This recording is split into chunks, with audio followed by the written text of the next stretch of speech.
welcome here to Wake Up Call with Dan Tortora. Thank you for your patience here this morning as we are inside the Great Lakes Honda City studios. Great Lakes Honda City coming to you on 7140 Henry Clay Boulevard in Liverpool, New York. They are open for sales and service Monday through Saturday, and they're open all the time at GreatLakesHondaCity.com. We are up and down the East Coast, the Midwest, the West Coast, and all around the globe on Wake Up Call with Dan Tortora. We appreciate you being here with us on YouTube.com and Facebook.com, both /WakeUpCallDT, and on WakeUpCallDT.podbean.com. So however you're connected with the show, we thank you so much for being here with us on Wake Up Call with Dan Tortora. We appreciate that very much. So with that being said, we got a wonderful show here for you this morning, coming on the heels of Gerry McNamara's introductory press conference as the head coach of the Syracuse Orange men's basketball program. This is not once, not twice, but the third time that Gerry has picked Syracuse. He picked them as a student athlete when he came in a few years back, picked Syracuse as a student athlete back in 2003, and then around that time period, and then 2002, 2003, and then picked Syracuse once again as an assistant coach, and then picked Syracuse now here as the head coach of the men's basketball program. So not once, but twice. Not once, not twice, but three times, I should say. And, you know, they always say third time's the charm, so third time here for Gerry McNamara. The first two times he was here were great. Syracuse won their only national championship in men's basketball in 2003. They won back-to-back Big East titles, which are extremely hard to do, and did that in 2005 and 2006. And he helped guide teams to the NCAA tournament to the Final Four, I should say. Not just the NCAA tournament, was part of Boeheim's staff for 2013 and 2016 when Syracuse made it back to the nation's Final Four, which I got to be a part of and be there for. And I've had the opportunity to talk with Gerry for many, many years along the way. So I am very excited, very happy, and very thankful that Syracuse made what I consider to be the right choice. And for me, like, yes, this is bittersweet because I've known Gerry and I've known Adrian Autry for a very long time.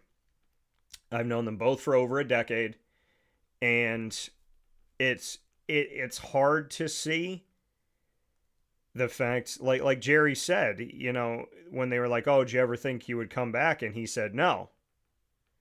And, you know, to the media, when we were having the press conference after he had his introductory conference, and, you know, they asked, did you ever see yourself back here? And he said no. And they said, why? He said, well, because if Red did well and the team won, then I wouldn't be coming back here. And I've been around Gerry long enough to know that he means that. So, you know, it was like, yeah, no, he didn't intend to come back here because the hope was that Red was going to do what needed to be done, and that was going to be that. So, it is bittersweet. I know some fans that have no connection to Gerry or to Red. Maybe it's easy to have the conversation. Maybe it's easy to not care about what happened with Red and then just be excited for Gerry until they get mad at Gerry. But to those of us that personally know these gentlemen, it's hard because you're living in a world where, you know, Red loses in the first round of the ACC tournament, and then Gerry goes on to, and in the same night, Gerry won the MAC with Siena. It was the same night. I remember that because I was at the ACC tournament the whole week, and that Tuesday were the first few games. Syracuse was the first game, and after I left the games at the Spectrum Center, the home of the Charlotte Hornets, where I was doing live from the Hive. When I left there, I went back to my hotel, and in the hotel I'm watching, I turned on and Sienna was on, and I watched Gerry. So, I mean, it's hard. It's bittersweet. And I know some fans may not want to hear that. They're like, hey, talk about something else. Let's just talk about Gerry. But I mean, it is bittersweet. It really is. Because to me, I respect them both. I appreciate them both. So I don't see this maybe the same way that other people see it. But I was happy that Gerry spoke the way he spoke. And like I said, I'm not surprised. Gerry's a stand-up guy. And the way that he spoke about Red was really awesome. And I'm sure Red appreciates it. I know I definitely did. So, my best to Red. And as Gerry said, Red will land on his feet. And I firmly believe that too. So, I look forward to seeing what Red will do, a.k.a. Adrian Autry. And, obviously everybody else involved, Alan Griffin and so on and so forth. So hoping the best for everybody and hoping the best for Gerry. So let's talk about it, right? Gerry has the opportunity to come back, has the opportunity to do something that he thought was maybe never going to happen, which was for him to be the head coach of the Syracuse Orange, a program that he chose as a player and as an assistant. And to be able to come back and be the head coach of this program, very few people get to coach their alma mater. It's very rare. And now we have the fact that we've had 3 in a row that have gotten to do it. Jim Boeheim, Adrian Autry, now Gerry McNamara. But Syracuse has always been a different place. Syracuse was one of the only staffs in the country when Jim Boeheim assembled his staff of having Alan Griffin and Mike Hopkins and Adrian Autry and Gerry McNamara, all those guys that have come through, Lazar Sims. When Boeheim put his staff together and got to a point where his entire staff of his assistant coaches, his assistants were all Syracuse alumni. And it was unheard of. It was a rarity. And in a lot of places, it's still a rarity. So Syracuse has always been a special place. It's always been a place where the family has handled the program. And now the family gets to do it again. And I want to go to some words as I was there yesterday covering the entire event. I want to play for you what the new chancellor, the new director of athletics, and Gerry himself had to say. Here's J. Michael Haynie, the chancellor-elect, on his words on Gerry.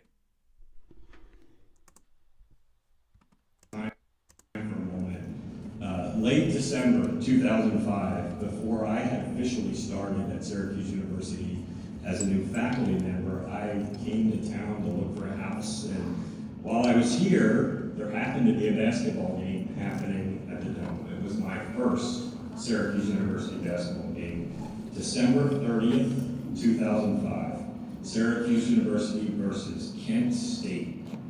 We won. Gerry had 10 points. 12 assists. That was, by the way, more assists than the rest of his teammates combined that night. In that game, Gerry moved to 4th place on the all-time steals list at Syracuse University, actually passing Pearl Washington.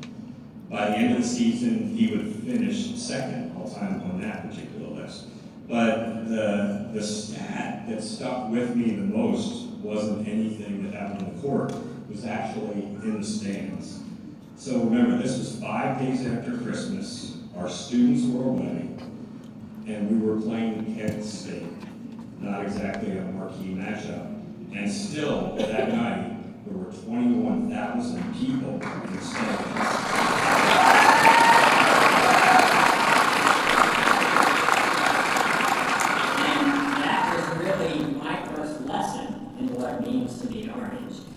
Which is why it means so much to me, and I think this community, that one of the people that taught me that lesson that night is back working alone. He's back in Orange with his wife Katie and their children, Jerry, Grace, Maggie, Patrick. By his side, where's Gerry? I hear you got your dad fly around for Christmas. We're gonna be tight. What I experienced first back on December 30th, 2005, and really learned over my next 20 years at Syracuse University, is that Syracuse basketball is embedded in the soul of this university. It connects generations, it connects this campus to Syracuse, New York and beyond, it connects our alumni across the country and around the world to something they feel in their soul every time the ball goes up. So when Bryan and John walked me through this search and made the case for Gerry, what stood out wasn't just his resume, which is impressive, it wasn't just the results, though they speak for themselves, it was actually something more fundamental. It was that every person who worked with Gerry, every reference that we talked to, whether it was a player, a colleague, or a coach, said the same thing. They said he makes people better, he holds them to a high standard, he cares about them as people, not just as athletes. That he's the kind of leader that we would want for our student athletes. Because at the end of the day, this is a university.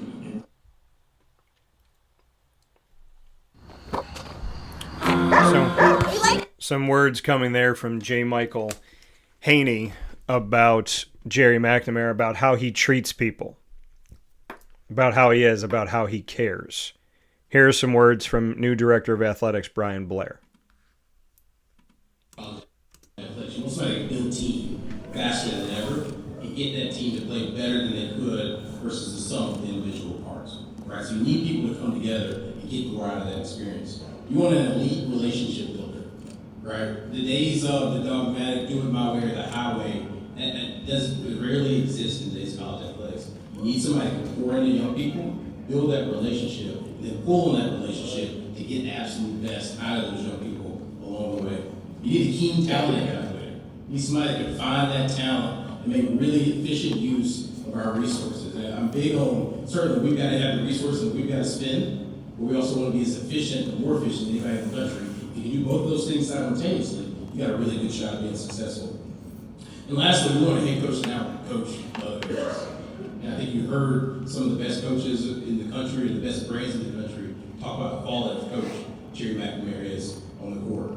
But the last thing is a little squishier than that, right? It's this intangible of, I'm willing to take this opportunity on. We had a lot of conversations with a lot of individuals, and some of them asked, well, what's it like to coach when Coach Boeheim is in the building and his name's on the court? What's it like to stay on the sideline when you have one of the world's best basketball players as a parent and an alum sitting courtside at a game? What's it like to coach when you have 25,000 people and the fan base is PO'd that they don't have even more there to cheer on, right? What's it like to coach in that spotlight? So many of them withered, or they asked questions, and you could tell they were a little afraid of the moment. There was one person that never flinched when you asked that question. And the only thing he said was, let's go. Yeah. That was Gerry McNamara.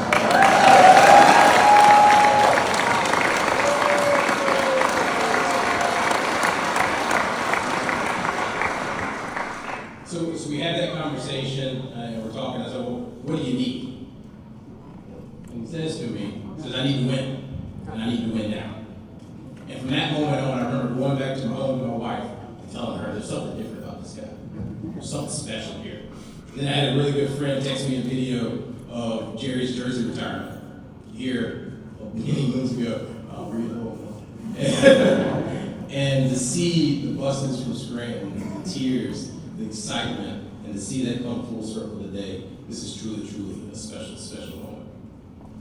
So why is this important, right? All of you are here. You're obviously bought in. You believe in what we're trying to do in college athletics. You believe in this basketball program. But for those maybe watching through the camera that don't know, why is basketball important?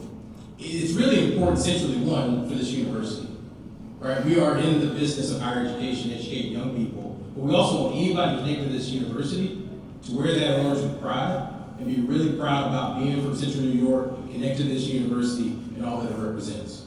So often, athletic programs are not the most important thing that happen at a university by any stretch of the imagination, but they are one of the most visible, and they all do the self-esteem for a place, for a people, that we collectively feel really proud of what we're a part of. And I think having one of our own in our program is certainly a step in the right direction. So what is the vision? What is the next step? I think we need a couple things from everybody. One, we need 110% from everybody in this room, everybody watching online, everybody connected to Syracuse Athletics. Right? What does that 110% look? It looks different for everybody. For some, it's buying extra cup of popcorn. For others, it's buying extra t-shirts. When you're in California, Washington, or Texas, you're a walking billboard for all that's great about this place. For others, it's financially supporting this program to make sure we continue to lead and be at the cutting edge for basketball and all of our programs as we continue to try to chase excellence. I can promise you this. We are committed to making sure our program has the resources. We're committed to making sure our program has the support. We're committed to weaponizing the dome. We're committed to Gerry McNamara. So before, absolutely. That coming once again from what was said by the new director of athletics, and we'll get to Gerry in just a second, that you were seeing there. The new director of athletics at Syracuse University, Bryan Blair, and before that, new Chancellor J. Haynie. I took out of this a couple things. J. Haynie, the new chancellor, discussing how Gerry interacts with people and how he cares. And I feel that. I do. Because I've been around Gerry for a while. And when he sat down yesterday for the press conference after this giant event that was had at Myron Court in the Dome, we went to the basketball post-game press conference room, and it was just media, and we got to talk with him, and I sat in the front row, front seat. Like if you were sitting where he was sitting, I was on his right shoulder, but right in front of him.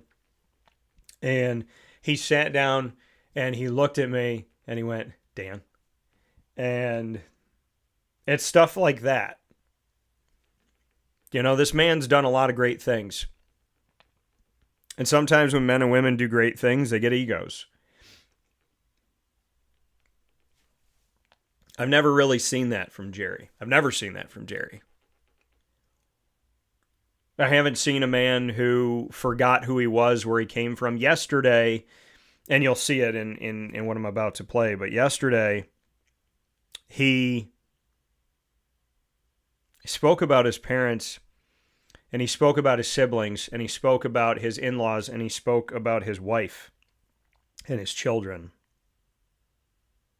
And he had a bunch of moments where he had to stop.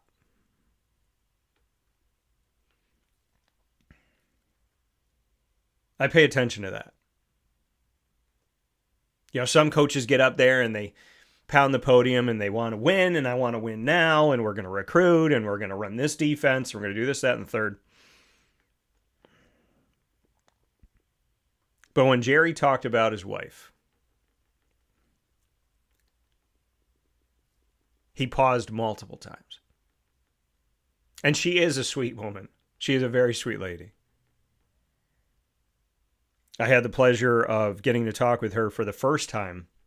Knowing Gerry as long as I did, I hadn't met his wife and really spoken with her. And I got to speak with her when he was hired at Siena in the introductory press conference in Siena. I got to talk with her then.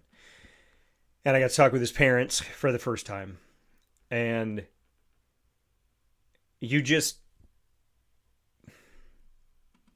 good people are surrounded by good people. And it's just good to see that. I know Gerry's going to be successful because, as you'll hear him say, he says, "You know me. You know I want to win." And I value things about Gerry that you don't see in every coach.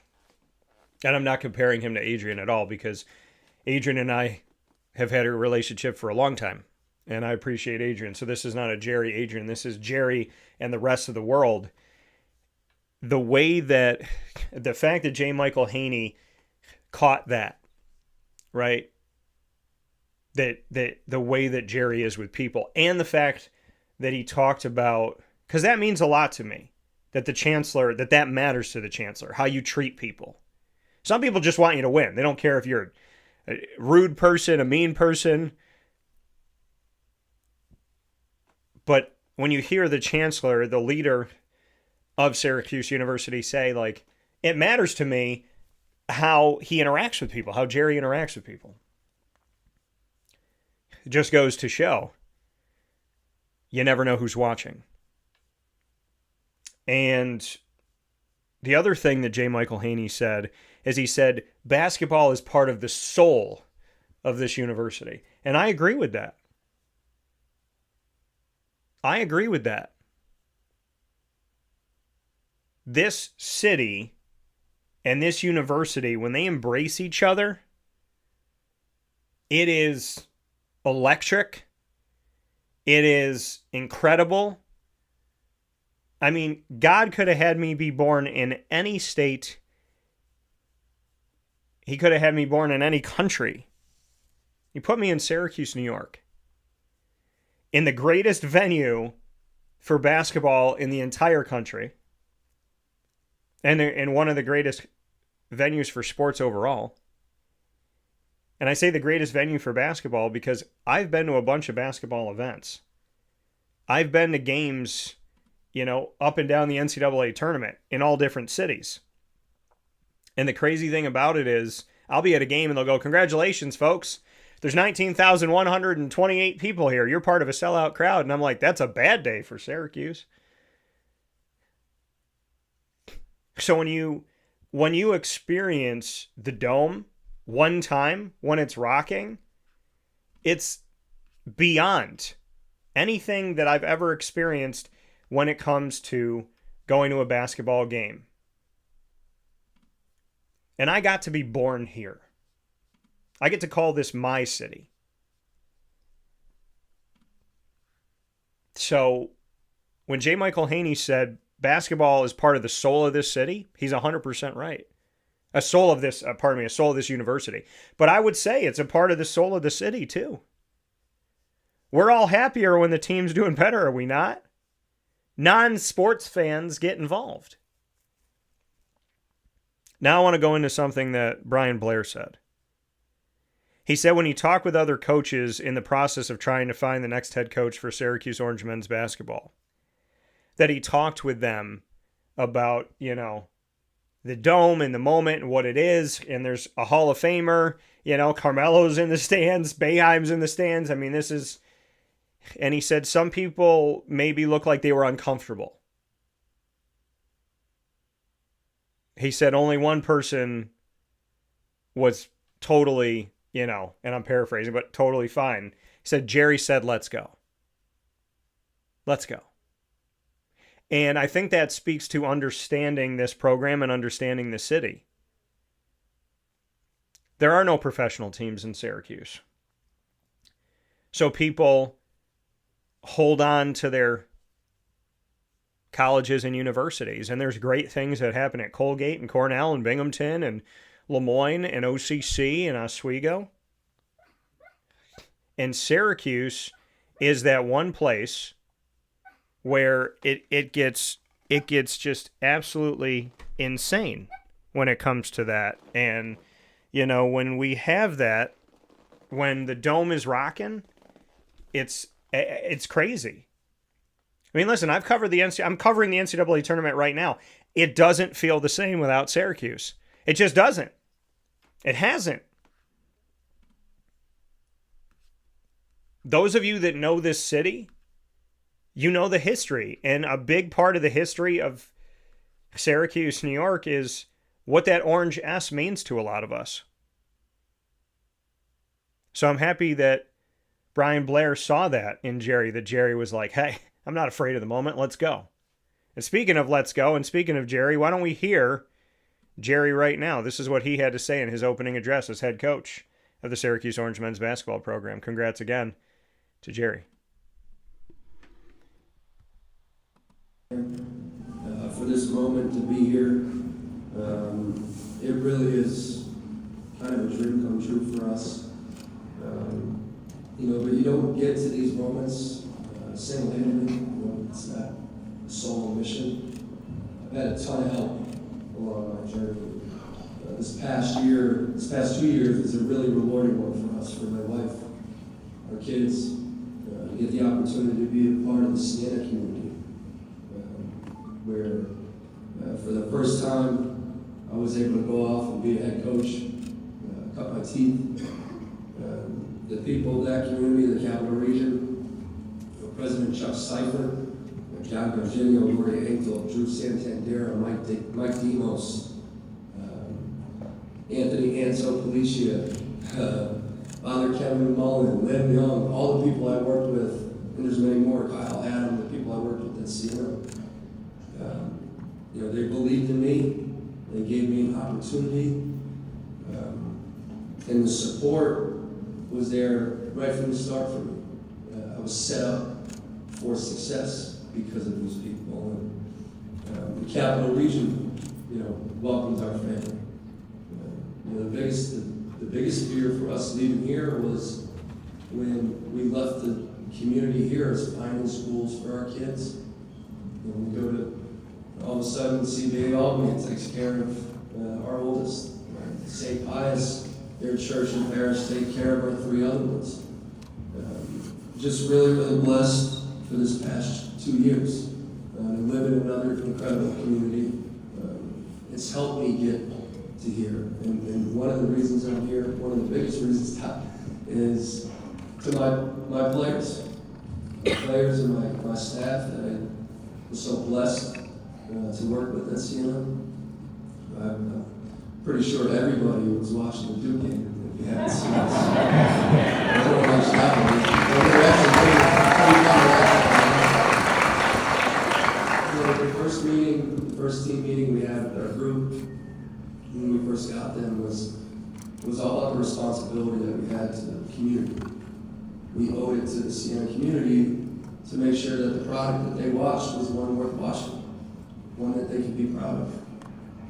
We take over year 1, had the 9th best turnaround in the country as our first year, and flip that to this year, 23 wins, a MAC championship, and you're off to the NCAA tournament before you know it. That's a team to be proud of. So for the kids that I coached, how incredibly connected they were, how professional they were. They practiced with intent. There was never a bad day. I'm so forever grateful for this past season, and I wouldn't be here. Coach, Coach Bryan knows, like every coach, we all got an ego, but the reality of it is we have good players, it makes it a lot better. I have really good players. They helped me look better. They played as hard as they could.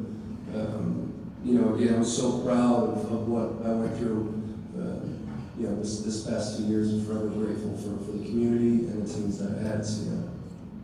Now, the other thing, we got a lot of people in here, Brett, Jazz, Cav, my 2 agents that I've got to thank, in terms of motivationally pushing me, not just as my agents, but friends. They've encouraged me to grow as a coach, to be completely transparent. A few years ago when the Siena job came open, I almost didn't take it. And I didn't take it because of my loyalty here. And it was those 2 that convinced me, like, you're ready, you need to do this, it's your time. So I'm forever grateful for you 2, not just your professional guidance, but your friendship. I'm always, my bank, I confide, and you're always there for me. My mother and father, who are here today.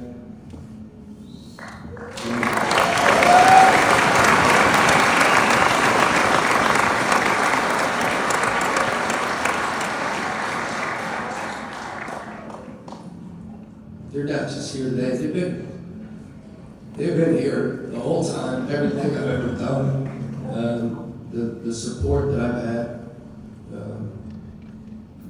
One of the great things and memories of my life after I was off of this job, and we were going to sign the contract, was when I got a chance to FaceTime my mother and father and to tell them I'm about to sign a contract to be the head coach at Syracuse University.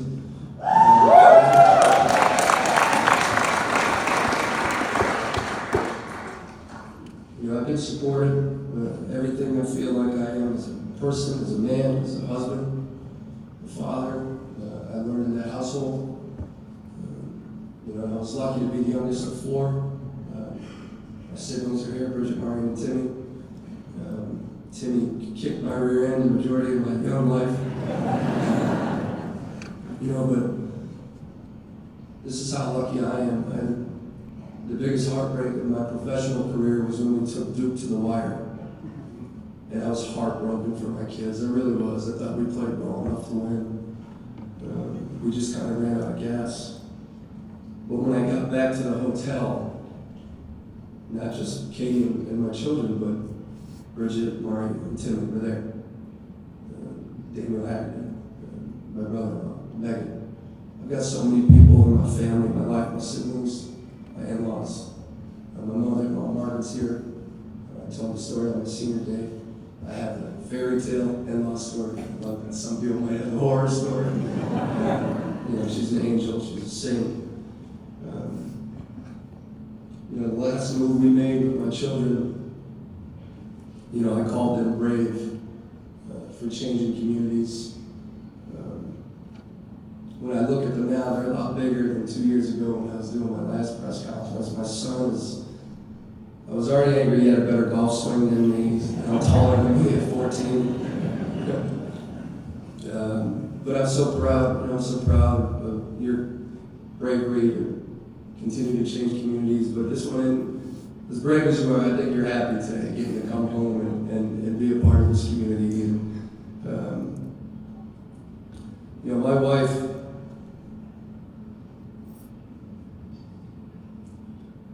we've lived in Greece twice, Bakersfield, California, Reno, Latvia,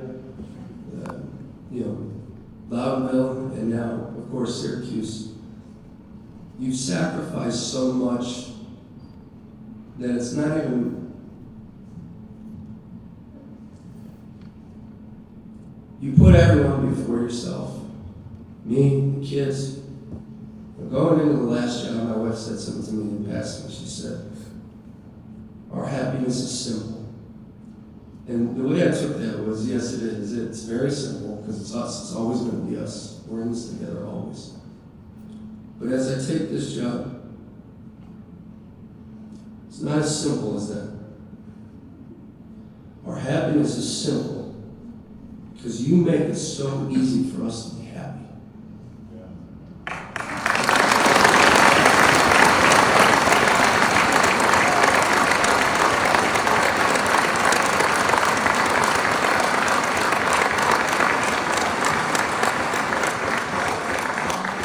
There's no one I love and truly admire more than you. To Chancellor Haynie, John Wildbeck, Bryan, Blair, thank you. Thank you.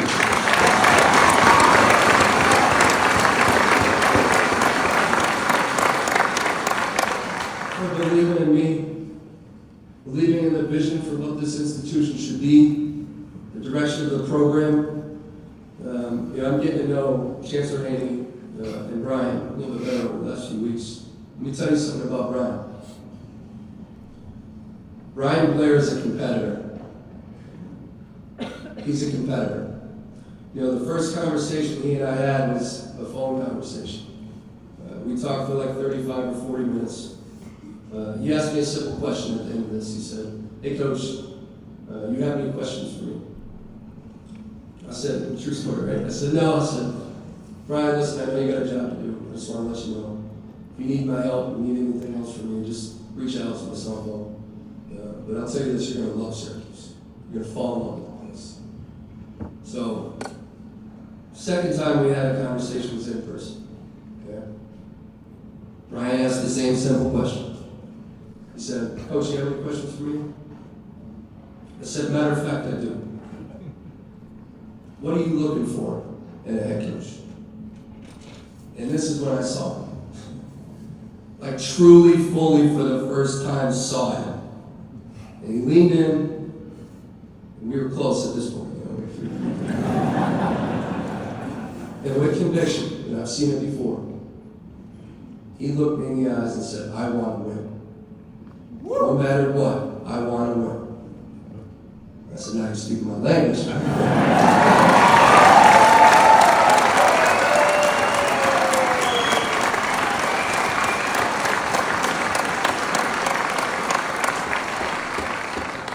And I think it was really that statement for Ryan, for me, where it went from being an interviewer, to really motivationally aligned. We're lockstep. Same mentality, same goals, same direction.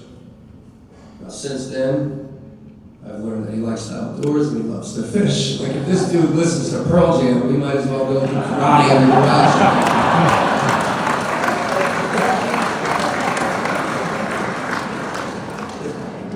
You gonna get that?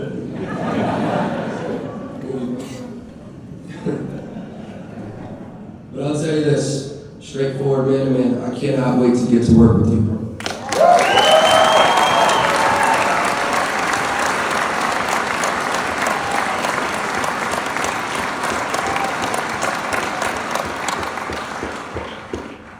26 years ago, it's terrifying, I know, but 26 years ago, the first time I walked through Gate A, probably right around here, and saw the dome for the first time. The GMac wireless dome.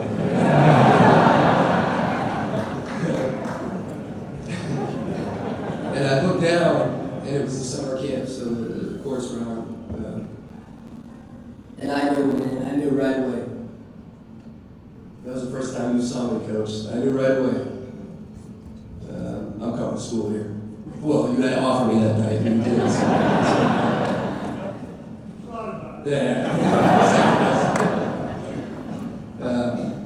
But I went home and you know, my imagination ran wild. Like envisioning a packed house, championships, making threes, hopefully, And I'll tell you what happened. I came here, and for the next 4 years, Coach, what happened? Packed house, championships, and threes.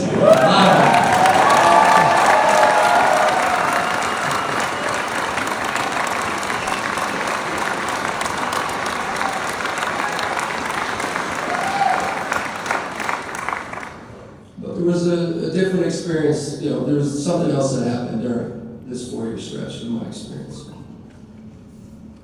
What happened was my love. My love grew for the people of this city, for the university that gave me an opportunity to showcase my gifts on the biggest stage. And I knew that it was going to be difficult one day to leave here. So I didn't. And I don't plan on it anytime soon.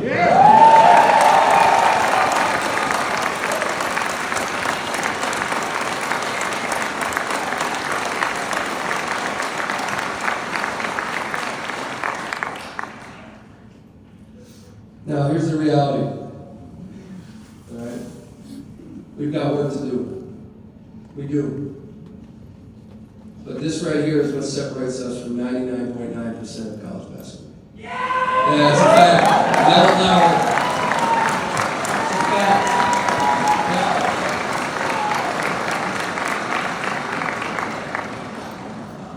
Now, we're going to put together an elite staff here. All right, elite in skill development. They're going to have character, experience, multiple levels, both from the grassroots level to the NBA level. Some familiar faces, some new faces. And what we're going to do when we get the staff together a week from tomorrow starts the portal. The frenzy starts. All right, that's when recruiting happens. Now, recruiting's where it's got to start is right here at home base. Right here. All right, the first part of recruiting has to be retention. All right, the cupboard ain't bare here, guys. I watched this group. There's some talent with this roster.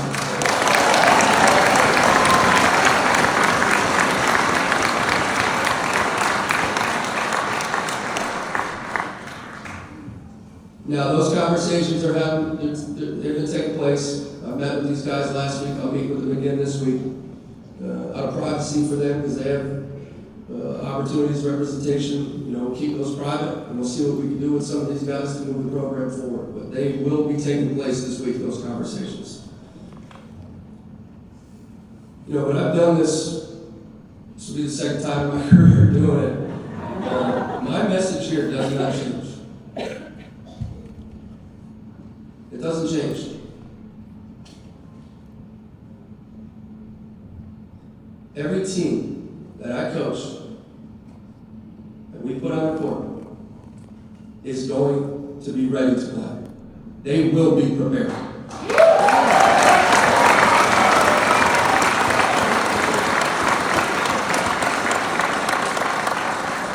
we talk about style. There are a lot of coaches that come up here that we're going to play fast. It's like a lot of people do that. We were number one in offensive efficiency in our league. We were a top 15 team in the country in defensive points per game allowed. So, what am I bringing here? Efficient. We're going to be efficient. We're going to be smart. We're going to have ball security. We're going to be tough, resilient. We're going to have high character. I ask every kid that plays for me and every recruitment, I said, I need your respect and your maturity. Non-negotiable. Give me those two things. Give me those two things, we'll get along just fine. Make no mistake, you know why I'm here.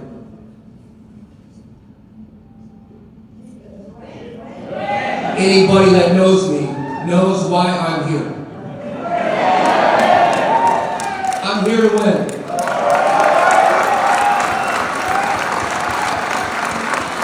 It's who I am. And it's who I will always be. Let's get this thing going. Gerry McNamara. Y'all know me. I'm here to win. He said, you know me. You know why I'm here. I'm here to win. That's who I am.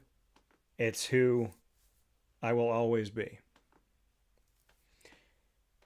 The room was electrifying. I keep going back to the word electrifying because that's how it felt. But the room to me was, it was. It felt like the people in that room were more excited than they were at any game this season. Thousands of people showed up for this press conference, for this introduction. Media showed up from all over, from his hometown of Scranton. Shout out Bob Ide, for also a Marywood alum, as I am. There's people that have known him, in Bob's case, since he was, I think, in 8th grade. And Gerry actually shouted out Bob. He saw Bob in the back, said, Bob, I see you.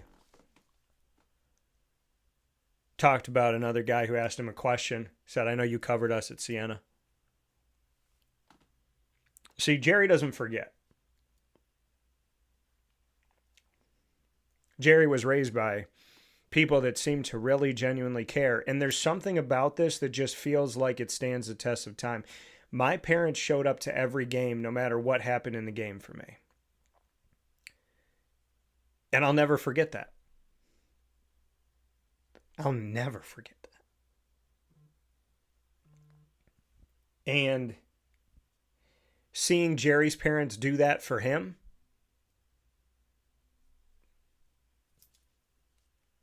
it hits home for me. And I talked to his mom the day before this introduction press conference. I talked to his mom. I talked to Joyce. And I said, are you coming to the games? She said, oh, we'll be there. See, the support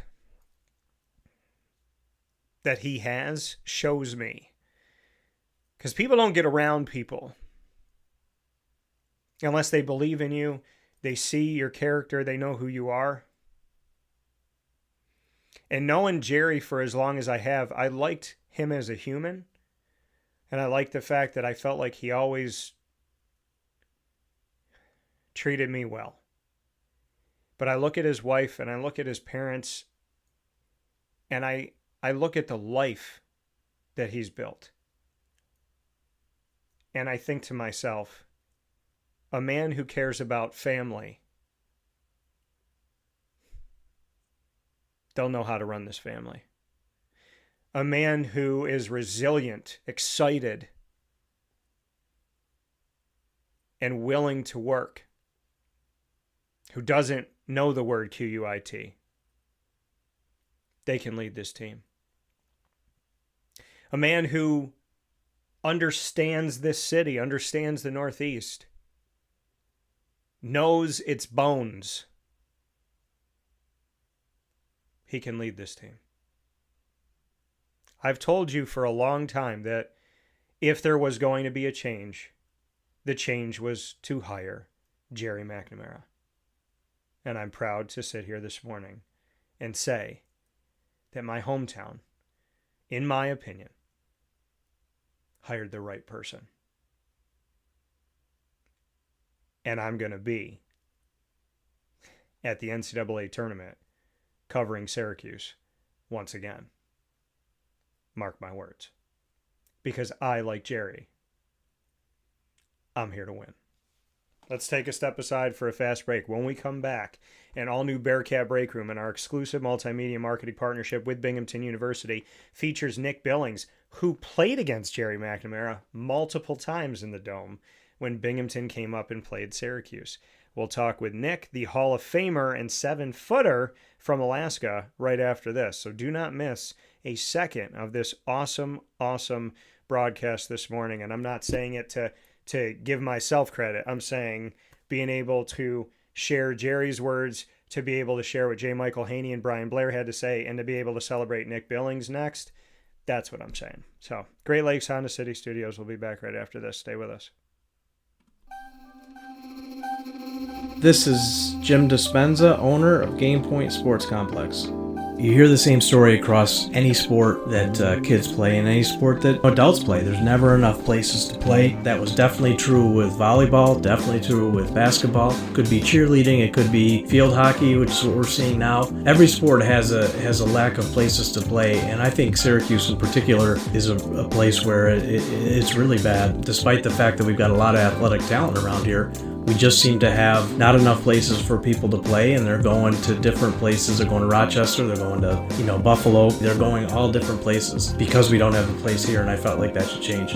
This was a long project from planning all the way through execution to opening doors. A lot of work went into it, obviously, a lot of money, a lot of resources, and the dream always was kids being in the gym, having a good time. And I've always felt like sports is the most unfiltered joy that you can observe with people that people can experience, because it is fun, it is a sense of accomplishment, it's all of that wrapped into one thing, and so watching kids going up and down the court with big smiles on their faces has been just amazing, an amazing experience. I'm looking forward to years to come of that same thing. We've taken the time to invest in multiple sports, and then what we're finding is the mere fact that we have a large, clean, well-lit space has opened a lot more doors for us beyond basketball, volleyball, pickleball. Now we're having some interest from cheerleading. We've got girls field hockey coming in, and then also there's quite a bit of room for spectators. We've got bleachers, we've got benches, we've got a concession lounge where people can get food and drinks. We're going to have multiple sports going at the same time, using every square inch of this place for what it was conceived for, which is basically people to come in, have a good time in the sport that they prefer.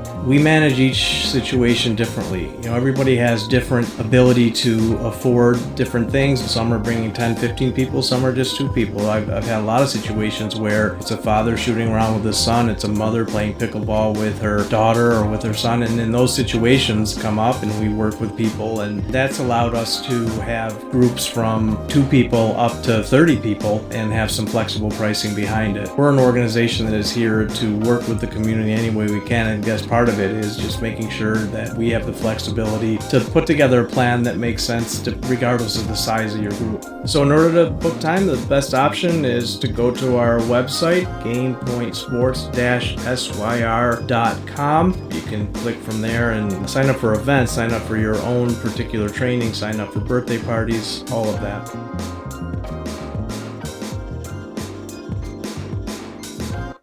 Here's a message from Renee from Bryan's Landing, located on 6523 East Seneca Turnpike in Jamesville, New York. Open Tuesdays and Wednesdays for dinner, Thursday through Saturday for lunch and dinner, and Sundays for brunch. It's a lot like the way that my mom and dad ran their restaurant. We have put in place a lot of people that are family to us, very similar to how my dad hired people that were family to him. And then the tradition I'm carrying on is a lot of the items that are on our menu are my dad's. And he taught our chefs how to recreate his dishes. So I think that Tommy McNerney, who our executive chef is, to him it is an art. And I think that when he does create a dish, it's not just about making the food taste delicious, which is definitely our priority, but it's an art to him, and it's almost like his canvas on a plate where he just wants the colors to look great, and people love it because he takes pride in that. And Bryan and I appreciate that. We want it to obviously look good and taste good. I will tell you, when we opened up, it was 6 weeks before COVID. And what was amazing was the community, our friends and family stepped up, and everybody did takeout. Everybody supported us. Our hearts were just so filled. So to Bryan and I, obviously our friends come all the time, and we just have repeat customers in Jamesville, and I think people going to our previous restaurant in Green Lakes are making the trip to come to Bryan's Landing to support us. And I mean, I think we have great food and a great atmosphere. So it's very, very important to us. Head to Bryan's Landing, located on 6523 East Seneca Turnpike in Jamesville, New York, where memories have become recipes that are now meals to share with you. Tuesdays and Wednesdays for dinner, Thursday through Saturday for lunch and dinner, and on Sundays for brunch. And be sure to come out for live music Friday, Saturday, and Sunday.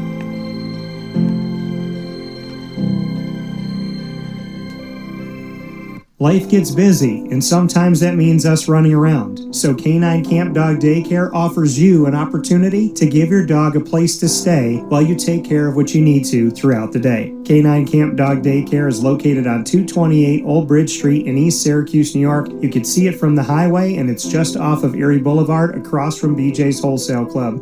Call 315-437-7110. That's 315-437-7110 to schedule an appointment to bring your dog in and tour the facility. Appointments are Monday through Thursday after 6:30, where you and your dog can see everything that Canine Camp Dog Daycare has to offer, including a self-serve dog wash and a retail store filled with all of your dog's wants and needs, including food, treats, harnesses, leashes, and more, making Canine Camp Dog Daycare your one-stop shop for your furry-loving friend.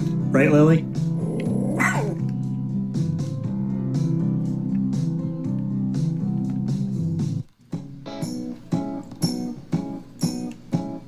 In these unique times, there are those in our community that give us a sense of normalcy and positivity. Pizza Man on 50 Oswego Street in Baldwinsville has been here for you for over 35 years and is here now. Call 315-638-1234 or order online at pizzamanbville.com to bring those familiar tastes into your home. And remember to come see our monthly on-site broadcasts centered around the community and our Baldwinsville bees. Pizza Man in Baldwinsville. Any way you slice it, they are always here for you.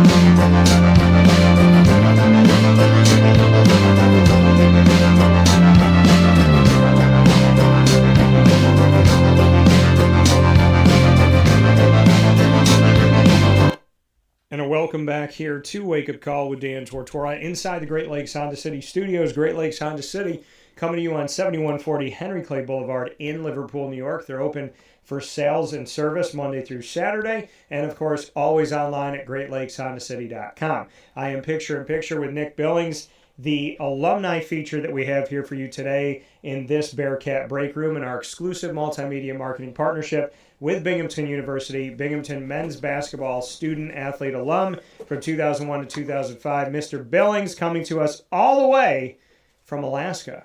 Nick, how are you? I'm good, man. Thanks for having me. Good morning. Yeah, good morning to you, and happy to have you here. So, let's Tarantino. Let's go back in time. Why did you choose Binghamton? Hindsight 2020. What was it about Binghamton University that made you say yes? Great question. I had a bunch of pretty good offers. One of the coaches that was coaching there before, Randy Dutton, coached out in Alaska, and I had a good relationship with him. And he pretty much convinced me that I was going to get the basketball every possession. And I'm kind of a ball hog. I want that ball in my hands. So I went with that one. knowing I was going to get the ball all the time. Yeah, I mean, you said, like, when you're being recruited, they tell you you're getting the ball. I mean, Yeah. They can say that to a lot of different recruits. What made you believe that? Oh, and they do. I've heard coaches say that before. I've literally been sitting right next to coaches. They're like, "We're gonna get you the ball," and I'm like, "No, you're not." So what made you believe that Binghamton was telling the truth? Randy he was a stand-up guy, good Christian man. I knew he wasn't gonna blow smoke. Everything he said was pretty honest and on the spot. Same with Al. If Al said that he was going to do something for me, he did it. He took care of it. So I pretty much knew I was going to get the ball. I want to go into your history here. This is what is written about you to this day on Binghamton's website. It says, a native of Kodiak, Alaska, Nick Billings played basketball at Binghamton from 2001 to 2005, earned a bachelor's degree in human development in 2005, went on to receive your master's degree in secondary ed from Grand Canyon University in 2019. A 7-foot recruit, athleticism separated from other centers, you ranked amongst the nation's top 6 shot blockers in 3 different seasons and was a catalyst in the university's debut as an NCAA Division I program. So I'm going to stop there. 7 feet, ranked in the top 6 shot blockers in 3 different seasons of your time at Binghamton. You're in the top 6 in the entire country, and aided Binghamton in going from where they were to a Division I athletic program.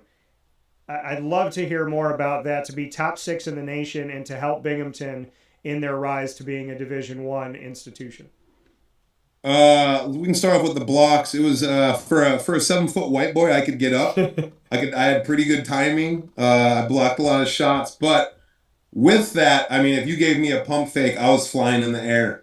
So if you look at my stat line, all my stats were about 20 to 22 minutes of game time, because the other half I was sitting on the bench because I was in foul trouble, because I was jumping for shots. I was like, no one's going to shoot over me. I'm going after that. But yeah, that bit me in the butt too. So coach wasn't really happy with that aspect. But no, I did really well. My senior year, I did not have a good year. I had a lot of stuff going on in my head. To where I kind of fell off block-wise. But yeah, there was a couple good years where, I mean, I was number 1, number 2 in the nation, going back with Emeka Okafor from UConn. When I graduated, if I remember this correctly, I was 10th in NCAA history for average shot blocks at 3.4 or something like that. So it was, I've gone down well on the list since I graduated. But no, that was always a source of pride for me. Was blocking shots, trying to get that ball and get it to my teammates so we could start the offense. But going from Division II, from where I saw it, into Division I, I mean, you had players like, I don't remember if you remember Andrew Verkey, who played Division II, Division III, Division II, and then Division I. He's one of the only players, I think, in NCAA history to do that. I came in, we were still in the West Gym, which was still kind of like a high school gym. But I fell in love with the West Gym, and the fans were awesome in there. And then I think my sophomore or junior year is when we actually went to the event center, and we had that fantastic place. We packed that in almost every night. It was pretty amazing to see how committed the university was from taking us to D2 up to D1. Yeah. We had some great teams that we played against. We played against Syracuse, North Carolina, Georgetown. I mean, we had a lot of good out of conference games that we had. It was an absolute magical time, if you will, to go from that D2 to D1. We had a lot of pressure that we put on ourselves because we wanted to do really well. I mean, it stunk that we couldn't go to the dance for 2 years after that. Yeah. But man, talk about an awesome commitment from the school, building that facility, being able to bring me out from Alaska. It was awesome. It was awesome to play for BU for those 4 years. How did they find you in Alaska? It was just Coach Dutton. Coach Dutton was up here, and he knew of me, and then went there, and then called me up. I definitely didn't go to the right camps. I should have gone to some more camps in the lower 48 if I would have gotten seen by some other places. In all honesty, I probably wouldn't have been going to Binghamton. I wanted to play in the Pac-10. Yeah. But everyone there wanted me to go to a JUNCO just because I hadn't been seen. Right? They didn't. A lot of people didn't know me.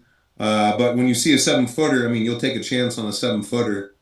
But yeah, it was Randy and just his relationship to the Alaska players and stuff out here.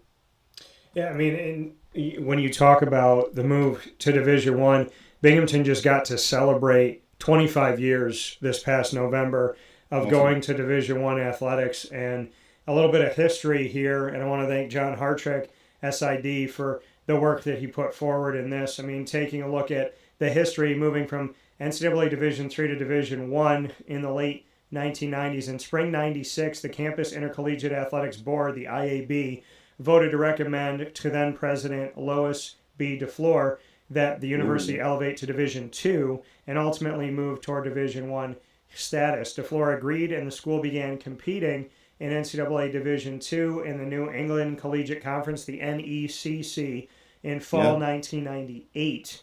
After serving 3 years at the Division II level, Binghamton moved to Division I and was accepted into the America East Conference in fall of 2001.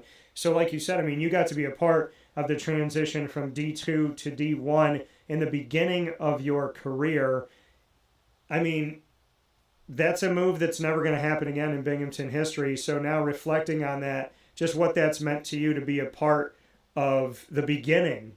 Now that we're celebrating 25 years, that groundwork and that foundation of Division I. It's crazy that you said it's been up for 25 years, and I'm doing the math, and I'm like, yeah, it has. That's nuts. Just shows how older we're getting pretty quick, though, huh? It was exciting when I came in for the induction for the Hall of Fame. I went and watched one of the practices with the boys playing, and I got antsy. I was like, Coach, I kind of want to get out there. Like, I brought my shoes. You know, let me hoop up kind of for a little bit. Yeah. It was an amazing time during my life to be at that school during that time. I mean, we had a lot of fans coming in from the town, from the school. I mean, we had some of the best fans from our college there that I was just like, man, how are we getting away with some of the stuff they're yelling at the other teams and the thing. We had such a great fan base. You threw out John Hartrick. That dude is awesome. I mean, he crushes it up in the front office. He helped me out a ton while I was there and coming back too. So I can't say enough about the front office. Lois DeFleur back in the day, I thought we had a good relationship as well. She was always kind to me. You had the sports director at the time. Oh, wow, geez, why is the name slipping me all of a sudden? Thier. Dr. Thier out there, their family took care of me, brought me in, showed me the ropes. I mean, there's just not enough people I could thank for my years there that took care of me, that were basically like another surrogate family that I loved out there. There's so many people I'm going to forget all my thank yous, just kind of how I did during the the induction banquet. I was like, I know I'm missing people. Well, I want to, as you were inducted into the Hall of Fame at Binghamton University, I want to go through more of the accolades here, and we can talk about it after here. You obliterated the school's game, season, and career block records, graduated as a 2-time all-conference selection, and the 2002-2003 America East Defensive Player of the Year. You blocked First ever. I'm going to throw that out. First ever, Dan. first ever America East They, Defensive they Player. had to come up with a category because I was blocking so many shots. I love it. I love it. So getting Defensive Player of the Year for that 2002-2003 after the school joined the America East in 2001, as I mentioned before, in fall 2001, so right after. You blocked 4 shots in 15 minutes. Some people haven't blocked 4 shots in 4 years. You did it in 15 minutes during your college debut against Dartmouth. Before your freshman season was cut short due to injury, you had 12 more games with 4+ blocks in each of those games. Your season total of 80 created a new school record, and 3.8 average blocks per game, ranked 2nd in the America East, 6th in the nation. You were an all-rookie selection despite your freshman year being cut short, and your prorated 40-minute averages approached triple-double status, 12 points a game, 11.3 rebounds, and 8.7 blocks. And that's all in a season that got cut short due to injury. Yeah. And then my other ones, I only played like 20 minutes because of foul trouble. I hate to say this, but I feel like my career was like an almost career, right? I got hurt my first year. There was a bunch of games I could have done well. If I would have been smarter and not jumped at friggin' everything, I mean, you could almost double those numbers, and that's what it would have been, hypothetically. So, I mean, I could have been a great college player. I feel like I was just an okay one. Yeah, that kind of stunk. And then my senior year, I did not. I had a lot of anxiety. I had a lot of pressure I was putting on myself. I had a lot of pressure that was put on by other people as well. And I had a couple bad games, and it just kind of spiraled out, and I was never really able to recover off of that. I also didn't have the help that I absolutely needed to. I mean, now looking back, I wish there was more that teams did for mental wellness, if you will. That was kind of tough, and I still beat myself up on that, where I probably could have done a lot better. But with everything that was going on, I just wasn't able to function as best as I could at that time. That's probably the easiest way to say that. But no, man, my time at Binghamton was something awesome, and it was something special. Well, and to your point, I mean, there's a lot of different things that you brought up here that I want to go to, but I mean, I can't help but go here first when it comes to mental health. I mean, when you were growing up, it was, I mean, I went to college in 2003. And so, when I was growing up, it was don't be a sissy, don't be a wuss, figure it out, stop being a baby. And, we didn't have mental health awareness, mental health professionals. We had nothing. I mean, be it for school, be it for athletics, be it, I mean, in any walk of life. And so I don't think kids maybe know how good they have it right now, but I mean, you said mental health was something that really affected you in school, and you wish there was more resources for that. So just, to go a little bit deeper into that, what was going on in school for you, and just the importance of mental health awareness and mental health opportunities, resources, because you and I were at school at a time where it was literally just be stronger. Yeah, suck it up and put out. Yeah, back when we went to school, it was don't tell me about the pain, show me the baby. Easy way to put it. Senior year, I had a lot of pressure that I put on myself. I had NBA scouts at every single game. It didn't help that some of the coaching staff would come up to me before a game and be like, "Hey, there are these scouts here. Don't suck." Right? Don't play bad. Yeah. Right? And someone that deals with anxiety and wanting to perform, that didn't really help. That's not how to get through to me, if you will. So once I missed a couple shots, I mean, I just got down on myself. There was a time that I was having a bad game, and coach looked at me, and I'm getting ready to shoot a free throw, and he says from the bench, "If you make this, I'll keep you in." And I remember I just looked at him, I threw it off the backboard, and I just walked off. I was like, yeah, senior year was not the best between me and the coaching staff for sure. And then on top of it, when I probably should have reached out for help, I didn't feel like there was anyone I could reach out to. And that was because, one, I don't think they had the necessary scaffolding to help for that. Like you said, it was, shut up and put out, show me what you can do. It got to where I went to a sports hypnotherapist. Yeah. My senior year to try and help myself get out of it. I just didn't have the support system that I needed, and it was rough. I mean, everyone's telling me you're going to go to the league, you don't have to worry about this, you're going to get picked up, and I bought into that to the point where I maybe didn't work as hard as I probably should have. I kind of coasted on natural abilities, and in retrospect now, I mean, I should have worked so much harder, but I mean, life is 2020 looking back on it, now I coach and I teach, and I really try to make that a point where, like, hey guys, basketball is going to be ending. Your sport, whatever you want, you play, it's going to eventually end. What do you have set up? Yeah. What kind of scaffolding do you have for after your sports, or if you even get hurt early?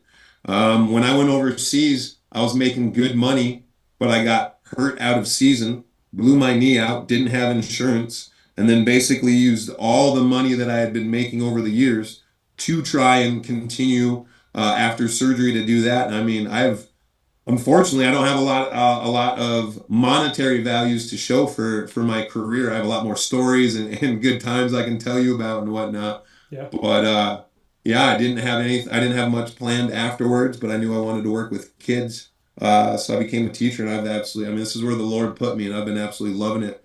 This is my 7th year doing this. I plan to keep on going as long as I can. Yeah, I mean,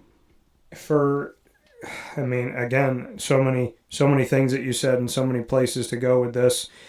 There's so much pressure, and you and I were going to school before, like, Facebook was just coming out. It was only for people in your college. It wasn't for anybody else. It wasn't for random strangers. It wasn't for people you went to elementary school with. It was like, hey, there's 200 people at your college that are currently on this thing. Do you want to connect with any of them? Right. And so the social media abuse wasn't there, right? I mean, there's still mental health. Or the NIL deals for that. Right. There was none of that stuff. Imagine if I was going to school now, I'd probably have an NIL deal. Right. You're 7 foot, you're blocking shots, you're doing a lot of stuff, So crowd favorite, hooting and hollering, making a scene, yeah. Pringles brings you on, and in commercials you swat Doritos out of the way and eat Pringles. Beard products or something. I mean, there's so many things you could have done. And I mean, when you reflect on the fact that, like, I mean, this was a time where there was a lot of things not going on that are going on right now, yet you still felt the pressure, even though there wasn't that social media instantaneous, like, I love you, you suck, whatever, positive, negative pressure. But to have a coach tell you, like, if you do this, I'll keep you in. When you had that, I mean, what I'm really getting at here is there's the man in the arena, the woman in the arena. There's 10 players on the floor. There's 6,000 people, 10,000 people, 30,000 people in the stands that all have an opinion about how good you play or don't. But there's only 10 people on the floor playing, but there's a lot of people that are commenting on it. How did you navigate that? How did you deal with the fact that when you're a player, when you're a coach, when you're a media person, when you're an official, when you're a commentator, when you're a broadcaster, when you're a PA announcer, everybody's got an opinion of us. Yeah. But the majority of them are doing nothing. They're sitting there. But we're actually working at these events. How did you navigate through coaches, fans, random strangers that you walk by in the grocery store, either loving you or not? I mean, that's a great question. I mean, I think I think in today's world, it's much harder because of social media and everything is there. Like when we were starting, right? Facebook was brand new. Yeah. If I wanted to read about how I did, right? How I did, I would have to go read a newspaper. Yeah. I'd have to grab a local newspaper, flip to the sports, and be like, "Oh, let's scan for Nick Billings." All right. This, probably could have done better. Yada yada yada. I think it was a little easier than what student athletes have to deal with now. Because I mean, now you can go on almost any platform, and someone's tearing into you for whatever reason, right? If you play sports, you're definitely not going to be making everyone happy. Um, it was easier because I could see people on the street and they could just come up to me and talk to me. Most people were pretty nice. Of course, being 7 foot, I've had a lot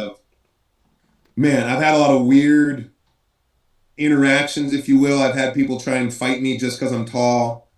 I've had ridiculously inappropriate things said to me by females and males.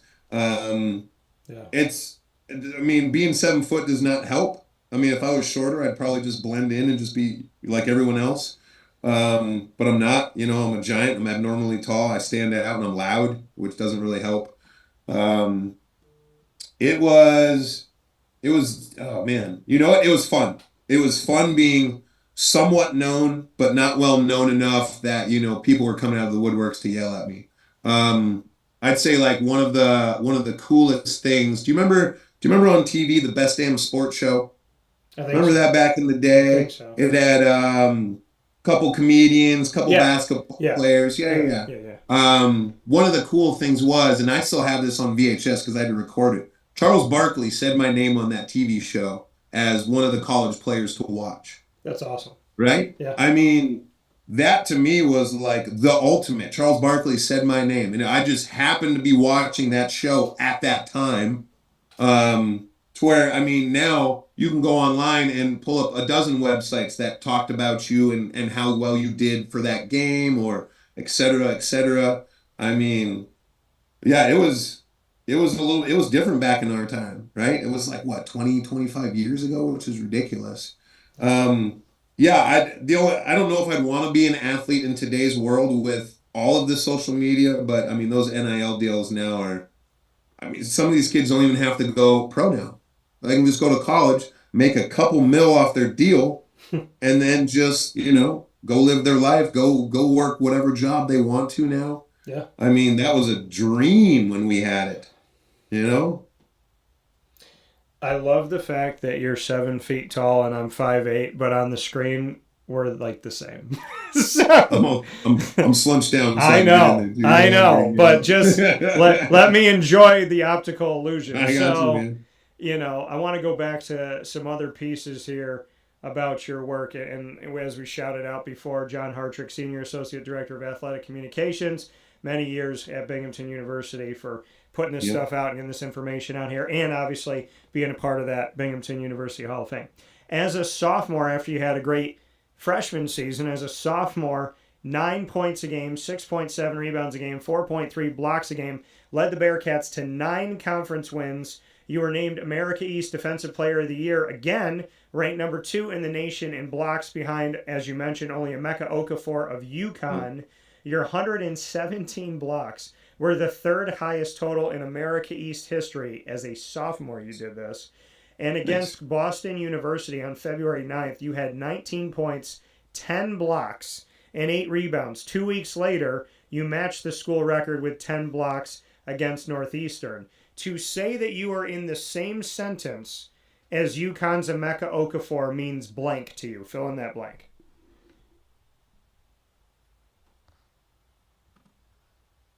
I mean, first thing I want to come up just is humbled. I mean, he was a fantastic athlete. Yeah. Great basketball player to where, that was the only dude I watched in college when I was playing.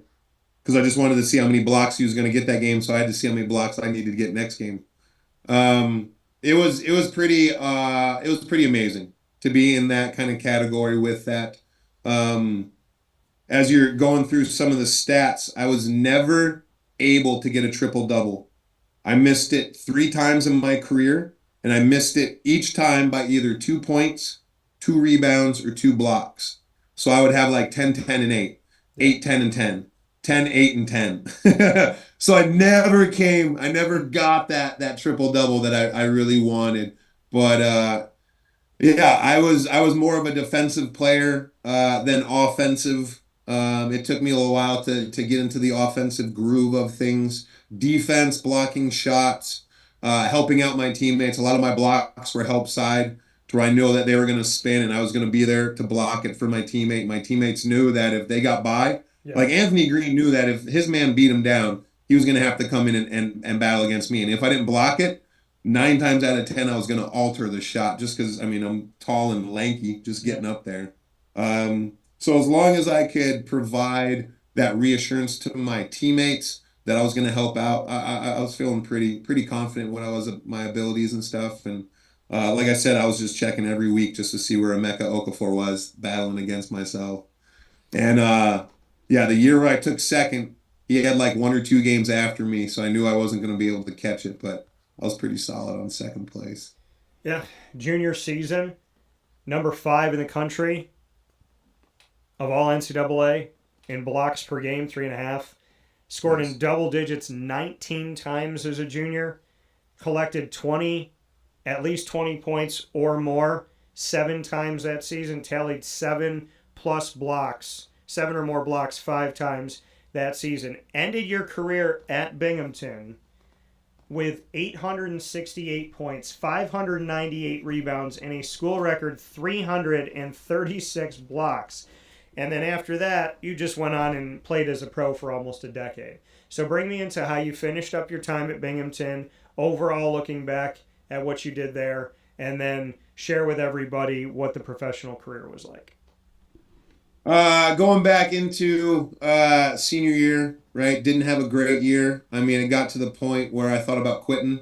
There was a couple of times where I was getting ready to walk off the bench and just go to the locker room. I had a couple of head coaches from other teams after games come up to me and like, Nick, I don't know what's going on, but please keep your head up. Like, we're rooting for you. And that was pretty cool to have other teams coaches be like, Billings, I don't know what's going on, but you know, we want you to pull through. Man, senior year was so rough. I mean, me and the coaches, we butted heads. I didn't have a lot of faith in myself. They didn't have a lot of faith in me, so that didn't help out very much. Yeah. Graduate, we don't make it to the dance. I end up graduating. I get picked up in the NBA D-League draft. I played with 4 different teams on there. I won a championship with the Albuquerque Thunderbirds under Michael Cooper from the Lakers. I got stories about that guy. Holy moly. But I got a nice little ring with them. And then after that, I went overseas for, close to a decade. I'd say about a good 8-10 years. I played in Norway, Denmark, Argentina, Brazil, Japan. The crazy part was I was getting ready to get my dual citizenship with Poland. Okay. And then I already had it worked out. This was right around the 2012 or 8 Olympics. I had already set up with the team, had tryouts, was going to make the team, etc. My agent had taken care of that. And then I blew out my knee. So that was pretty much it. So, like, I hate, this is how I see my career, as I almost made the NBA and I almost made the Olympics. So I was a pretty good almost college player, is how I look at it. I mean, I still had great accolades and I still had amazing things I accomplished, but the things I really set out to do, I came very close to doing, but wasn't able to accomplish those. So little regret. Do you have peace, though? I mean, with all the work that you've done, everything that you accomplished, everything that you said, I was almost good in college, almost a pro, almost played in the Olympics. You say almost when I look at you and I go, damn, you did a lot. So, I mean, do you have peace now? Have you found peace? Oh boy, Dan, I don't know, man. Um, I hold myself to a high standard. Um, I mean, if I could go back and do it again, would I? Probably. I would definitely do things differently. In all honesty, after sophomore year, I should have gone to a different school. I had other coaches that were talking to me. I was talking to the one of the Syracuse coaches. One of them told me they had a scholarship for me if I wanted it. But I know I didn't want to play at Syracuse because their big man doesn't get the ball. They're a guard oriented team. All they do is run plays for their guards. I didn't want to be a garbage big man. I'd rather be a big man that gets the ball on a losing team than going to a winning team that I don't play or do anything with that. I know that sounds kind of selfish, but I wanted the basketball. Yeah. I wanted to be the man at the time. I understand that. Um, at peace. I mean, I kind of have to be now. I mean, I'm 44. If I'm not going to be at peace with things, then, it's just going to eat away.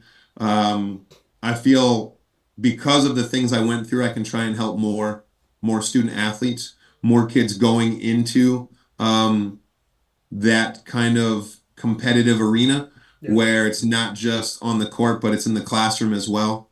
And that's what matters the most is, it's not athlete student, it's student athlete. I had to remind myself of that many times when I was in college. And now that I got kids going to college that I've worked on, I'm like, remember, man, it is student athlete. You don't have your grades up. You're out. They don't care. So yeah, I would have to say I'm at peace somewhat with it. But I'm always gonna wish I would have done things differently, gone harder, etc., whatever it might be. You had trouble with the coaching staff at Binghamton, but you're in the Hall of Fame and you stuck it out there and you played your entire collegiate career there. Do you have love for the university? Oh my Outside of what gosh, happened with yes. the coaching staff, do you feel like being a part of the Hall of Fame, I mean, do you feel like you've been honored appropriately? Do you feel like a Bearcat for life? Oh, I don't deserve this by any means, Dan. Yeah, it's hard for me to take compliments. So when I got inducted to the Hall of Fame, I was like, really? There's other people that probably did a little bit more, etc. But no, I've always been a Bearcat.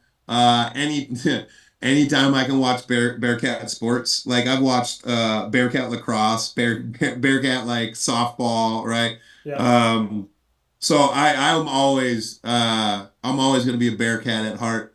Um, some of my fondest memories are hanging out with my friends in college, the basketball team. I spent a lot of time with boys baseball, women's lacrosse because we all kind of lived together. Um, those are some of still to this day some of my favorite people are some of the athletes that went to Binghamton and my time during that I'm always going to be a Bearcat, man. Always going to be a Bearcat. You said Syracuse reached out. Do you remember which coach? No, no. And I'll throw this in there. I was told by a player at Syracuse that Carmelo got paid to go there too. Nice little chunk of change too.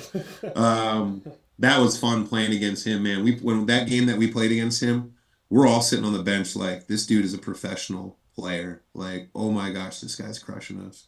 I don't remember who it was. With wanting to transfer sophomore year, I didn't because so many people had taken care of me that I would have felt I was letting people down. And for me, guilt eats me up more than anything, especially if it's guilt that I throw on myself. Um, it's hard to get rid of that, and I would have just lived with too much guilt, even though for my career I probably should have. So Binghamton has played Syracuse. They're an hour apart up Interstate 81. They've played each other 6 times in history. You were at the school at Binghamton 4 of those 6 times. After you Yeah, left, Syracuse and Binghamton didn't play until 8 years later. So yeah, 2004-05, your last season, They didn't play till 13-14, and they just played in 2025-26. So you were on the roster at Binghamton in those first 4 times that Syracuse and Binghamton played each other in 2001-2, 2002-3, 2003-4, and 2004-5. All of those happened at the Carrier Dome, which is now the JMA Wireless Dome. You went up against Carmelo. You went up against Josh Pace. You went up against McNamara. Who else was there? Craig Forth. Hakeem Warwick. Yeah, Hakeem Warwick, Craig Forth, Queth Dwaney, Billy McNeil. Edelin. Yep. So bring me into those games against Syracuse. One of the coolest plays I've seen in real time. I'm on the bench. Syracuse is shooting a free throw. Mello is on one of the sides. They miss the free throw. Mello spins, puts like a left hand on one of my guys' shoulders, goes up, catches it, and dunks it. And we're like we got off the bench. Coach looked at us. We're like, oh, sorry, coach. Like this is ridiculous. I will say that Jim Boeheim gave me one of the best compliments I've ever received. One of those games, I dunked it back to back. Okay, and I'm running up near their bench, and he stands up and he yells, "Somebody stop that MFer!" Right? And I'm like, he said that about me? I'm like, I'm so flattered. That's awesome. That was cool. But yeah, there's honestly, there's no reason why Syracuse should play Binghamton every year, right? It's just an easy cush game for them. I think the closest we ever came to even getting there was like maybe 20 some points. I mean, they always spanked us by 20. But it was always exciting to play Syracuse, super long team. I mean, if we could hang with them, then we could basically hang with anyone in our conference, right? It was just tough to hang with Syracuse because they're Syracuse at that time. But yeah, man, it was always fun going up there, even knowing like this is going to be a war and we're probably not going to come out on top. Let's still go out and go have a great time. So, in the 2002-2003 season, you faced them in the Dome, and they won 94-58. Did you have any thought of that team that we mentioned? Craig Forth, Billy Edelin, Josh Pace, Hakeem Warwick, Gerry McNamara, Carmelo Anthony, and so on and so forth. Did you have any notion that that team was good enough to win a championship nationally? Holy moly, at the time, I mean, when we were playing, Syracuse was always known as being a super long team, right? Like, when you think of Syracuse, you think of their zone, and there's no gaps. There's no gaps in the Syracuse zone when we were playing. Everyone was super long. So I didn't know that they were going to be national contenders. I was just going to be like, okay, these guys are going to crush the Big East. Like, they're going to do really well, especially if they're hitting all their shots, too, because remember, it's a guard-oriented system where the big men just get garbage buckets, which, annoyed the heck out of me. But no, I didn't realize at the time they were going to be that good. But, I mean, right there you have one of the best college freshmen to ever play the game, It was special to watch them play, watch that whole team, Do you? But then also, remember when Vermont beat Syracuse? Yeah, I do. You remember that? I do. Still brings joy to my heart. Does that give you peace that Vermont did it as part of the America East? That's the same conference as Binghamton.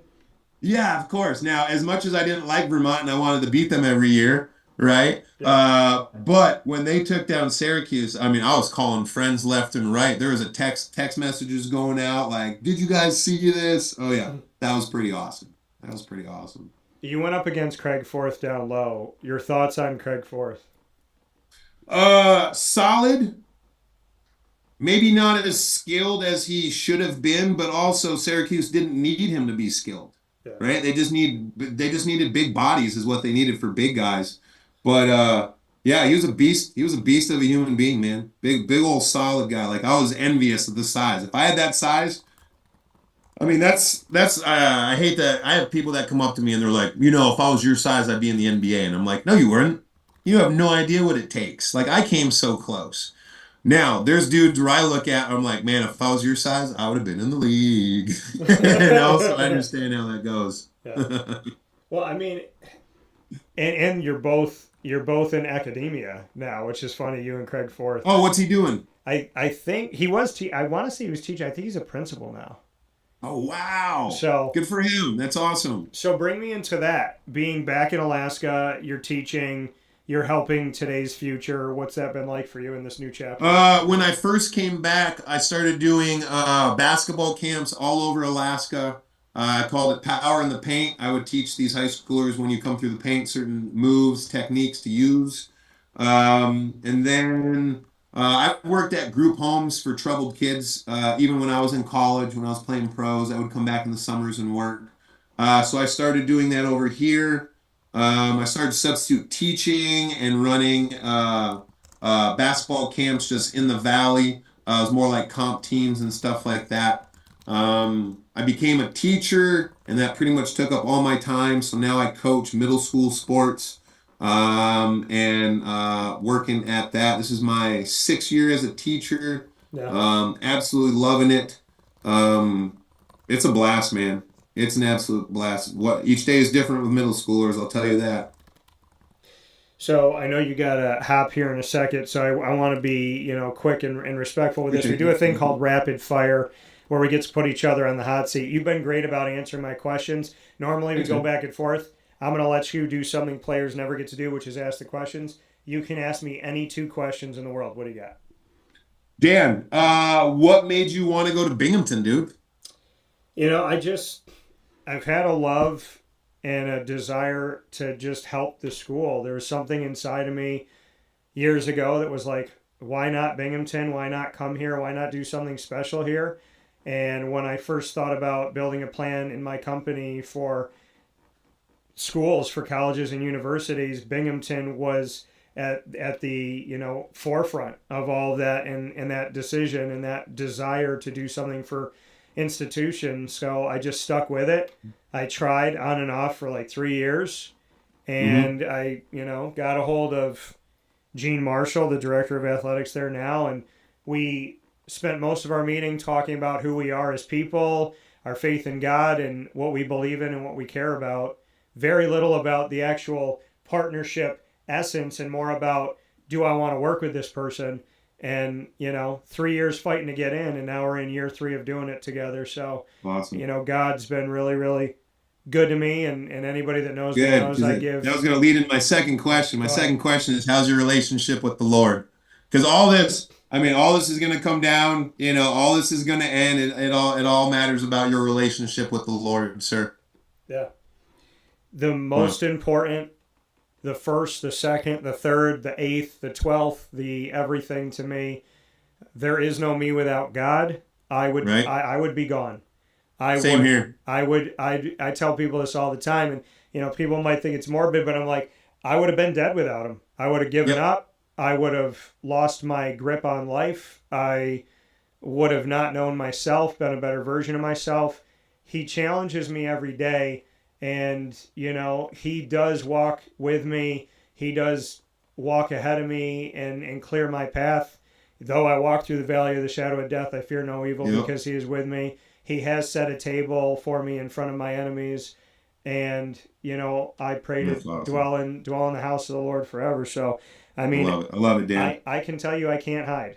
I can't hide my faith. I can't hide what he means to me. And I'm willing to lose everything in my life, because I am willing to lose the world if I gain the kingdom of heaven. 100%, sir. 100%. Hey, man, thank you so much. This has been a blessing and a blast. Well, got to have you back. Nick Billings here, Bearcat Breakroom Hall of Famer, and I'm going to love you, Bearcats. Doing a great job and just a phenomenal part of history. I loved our conversation, and I already can't wait to have you back, Nick. So hopefully we can do that soon. Absolutely. Thanks, Dan. Thanks, everybody. God bless. Take care. God bless.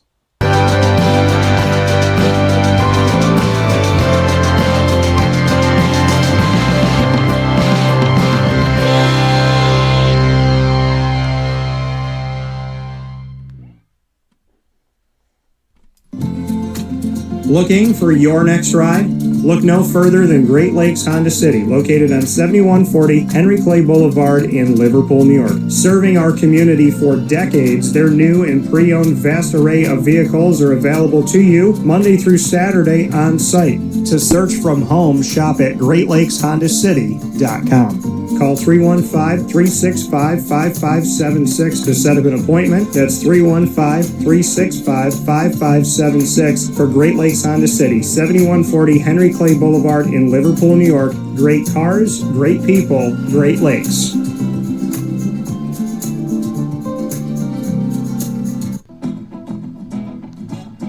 Hi, this is Amy from Mother's Cupboard, home of the whole frittata. We are open daily 6 a.m. to 1:30 p.m. For takeout orders, call 315-432-0942 and tune in to Wake Up Call with Dan Tortora for our monthly food challenge and try our Wake Up Call signature menu item available 7 days a week. Here at Mother's Cupboard, we are Central New York, and it's our honor to serve you.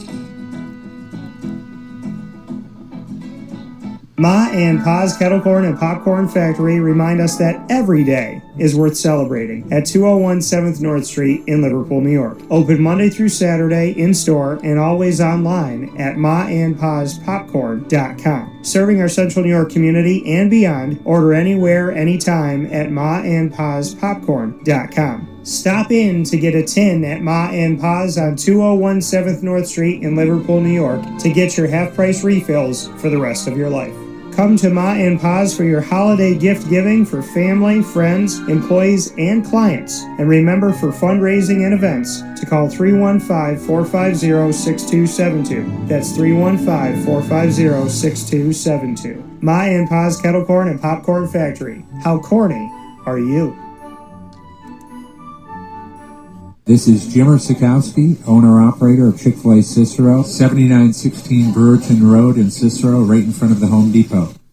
I had a deep feeling that God wanted me to do something bigger with my life and to help people, help others. I kept putting Chick-fil-A in my life, and I realized as I was going through the franchise selection process that positively impacting the lives of others was really core to what we do here at Chick-fil-A. First of all, it starts with the food. The food is brought in fresh daily, and we bring in local produce. We prepare to order in the kitchen. We hand bread our chicken. We hand spin our milkshakes. It's great food. It doesn't taste like fast food.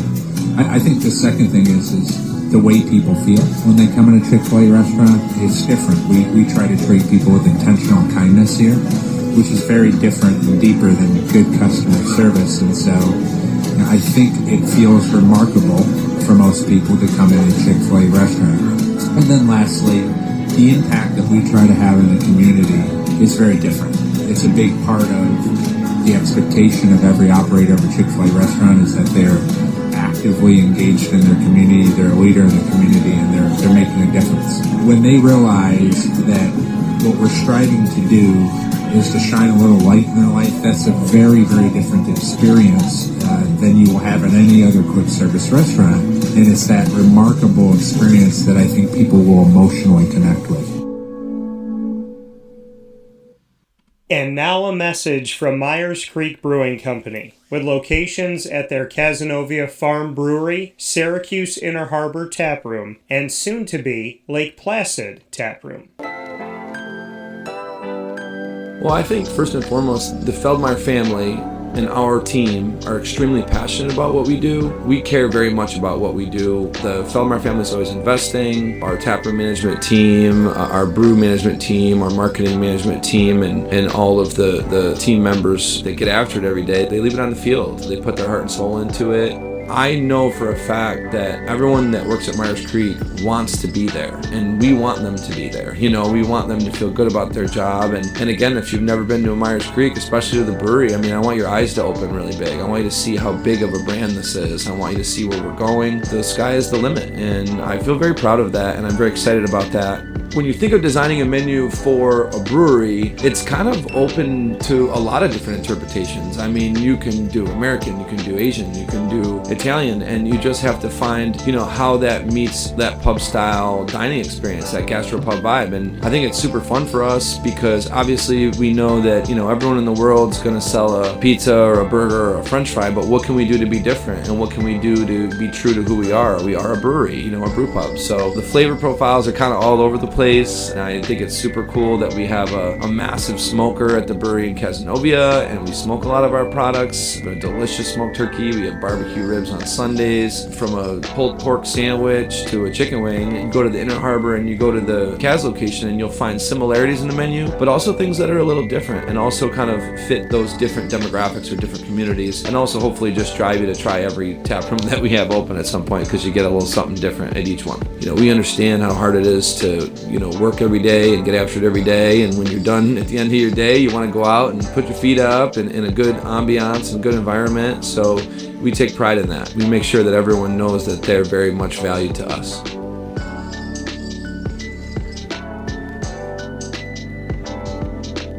Carvel DeWitt, it's what happy tastes like. Do you know why? Because we make ice cream. Creamy, rich, flavorful ice cream. Not yogurt or iced milk like some of our competitors. Ice cream.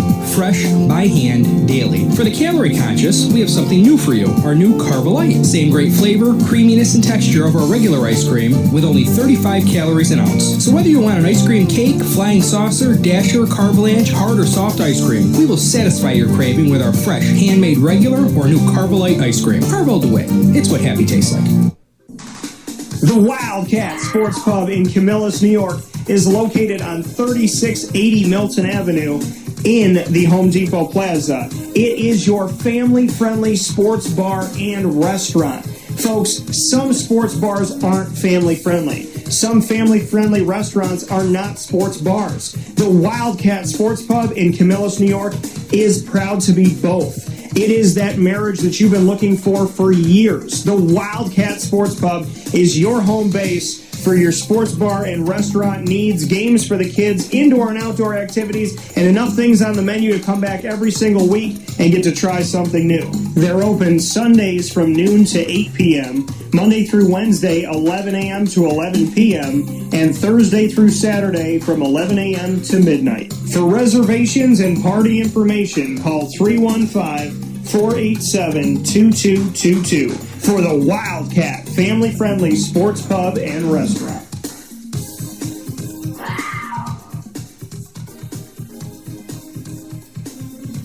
GG Cards and Breaks. Like, comment, subscribe. GG Cards and Breaks coming to you on 639 Delmar Place in Syracuse, New York is your one-stop sports card and trading card shop.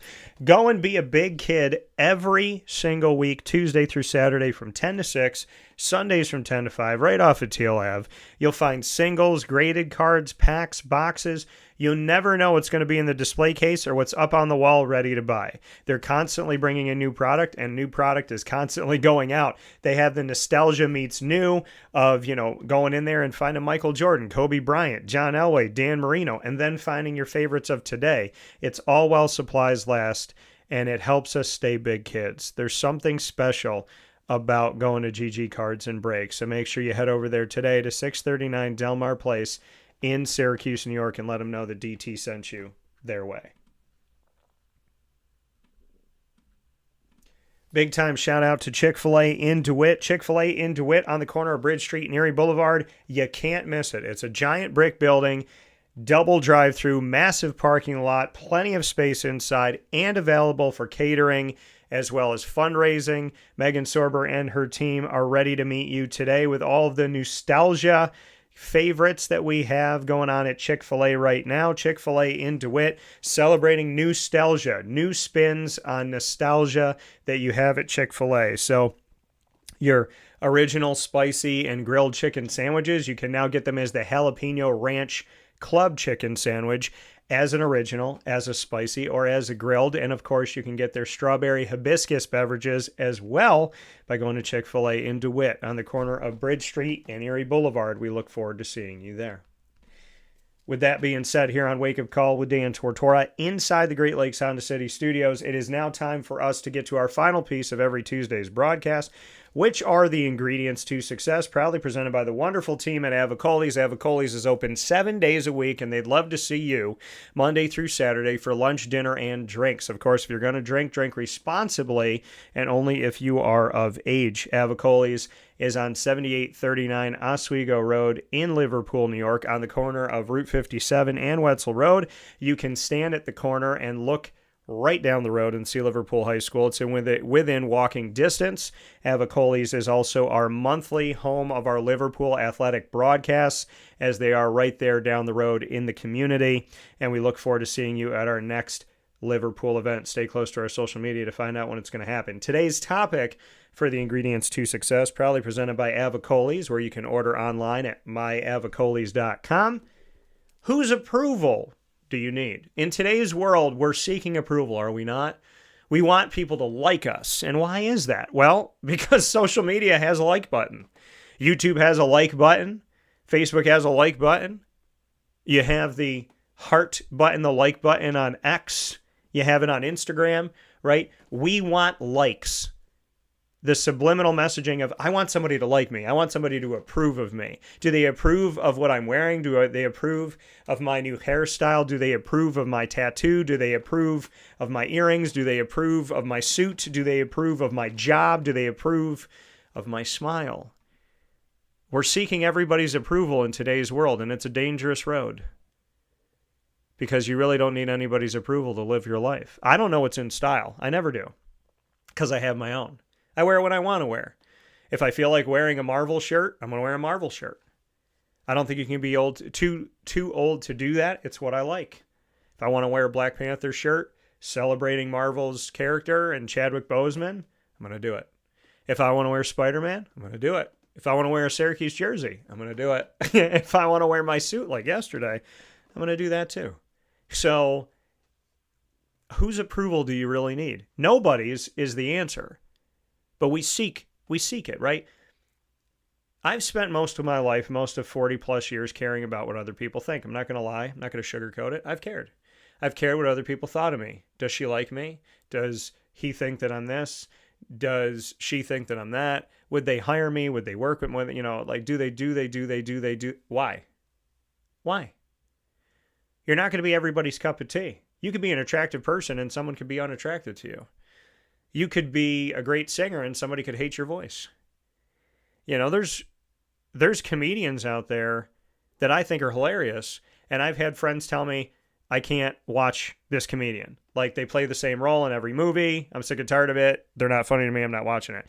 And I'll watch them time and time again, and this person's like, nope, I have no desire. There's someone I think has a beautiful voice, and somebody else will go, man, I hate this music. Then there's somebody that's lip syncing and barely singing, and someone will go, oh my gosh, just a great performer ever. And I'm like, greatest performer ever? I feel like you didn't have to have a voice to go out there and do that. They just needed to be able to dance. So if I can dance and I can't sing, does that mean that I can make billions of dollars? So, you know what I mean? It's we're not everybody's cup of tea. You know, I think in order to believe we're attractive, the whole world has to be attracted to us. In order for us to believe that we're worthy, the whole world has to tell us that we're worth something. In order for us to know that we played a really good character, like Tom Holland, in order for him to know he was a good Spider-Man, he has to have no dislikes, no negative comments. Some people are and I'm not saying, I'm making an example. I'm not saying Tom Holland's like that. I'm just making an example of, like, is that what we need in today's world? That everyone has to like everything you do all the time? It's impossible. Jesus Christ was murdered, right? Well, sentenced to death for being 100% perfect. And when people say to me, well, Dan, I don't believe in God, I say, okay, well, just follow me along the road for a second. Because I walked a simulation up a mountain, walked and ran up a mountain to simulate Jesus's walk to the cross, the Stations of the Cross. And it was really hard to do. And I can't imagine doing it in more heat, being whipped, being beaten, have a crown of thorns put on me, spit at, had people throwing stones at me, calling me names, and carrying a cross. Because walking up that mountain with a bag that I had and sweating was a lot. So I don't know how the heck Jesus did it. But every time I said to God, help me get up this thing, help me get up this thing, he gave me a burst of energy. And I find it funny when people say, I don't believe in God. And my response is, well, then how can you explain anything good in your life? You think it all happened by accident? You think you just fell into good? Everything's a coincidence? Everything was just a perfectly placed domino? Who placed the domino?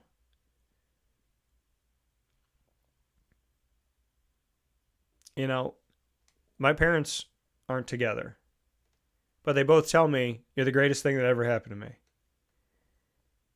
So in a situation that wasn't the best for them, they found the good in it.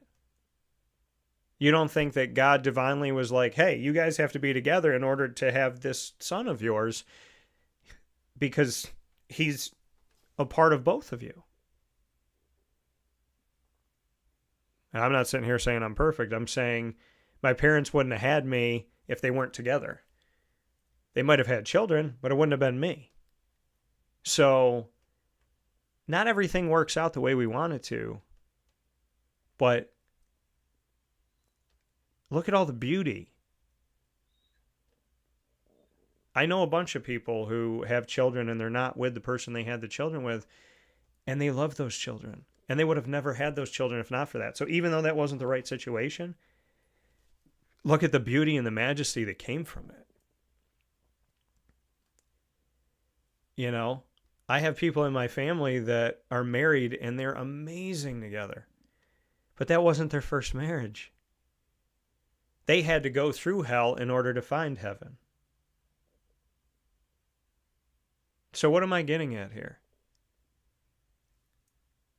Life's road is not going to be exactly what we want it to be, and it's going to challenge us. And if you don't have people in your life that care about you and challenge you, you don't have the right people in your life. I have people in my life that call me out when I need to be called out, and I have people in my life that they're supportive as all get out, but they will say to me, hey, you're better than that. You could joke around about it, but you know better. I'm surrounded by people that challenge me to be the best that I can be. And they love me when I'm down and they love me when I'm up. They love me when I'm upset and they love me when I'm happy. They love me when I can figure things out and they love me when I can't.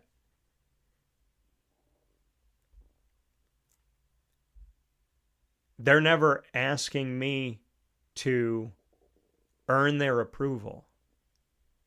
So when I talk about whose approval do you need, I guess the question is who are you listening to? Because if you're listening to the internet, that's a bunch of strangers. And if you want to put your life and your happiness in the hands of strangers, that's crazy. It may not seem crazy to kids because you were born into this. You don't know a world without social media.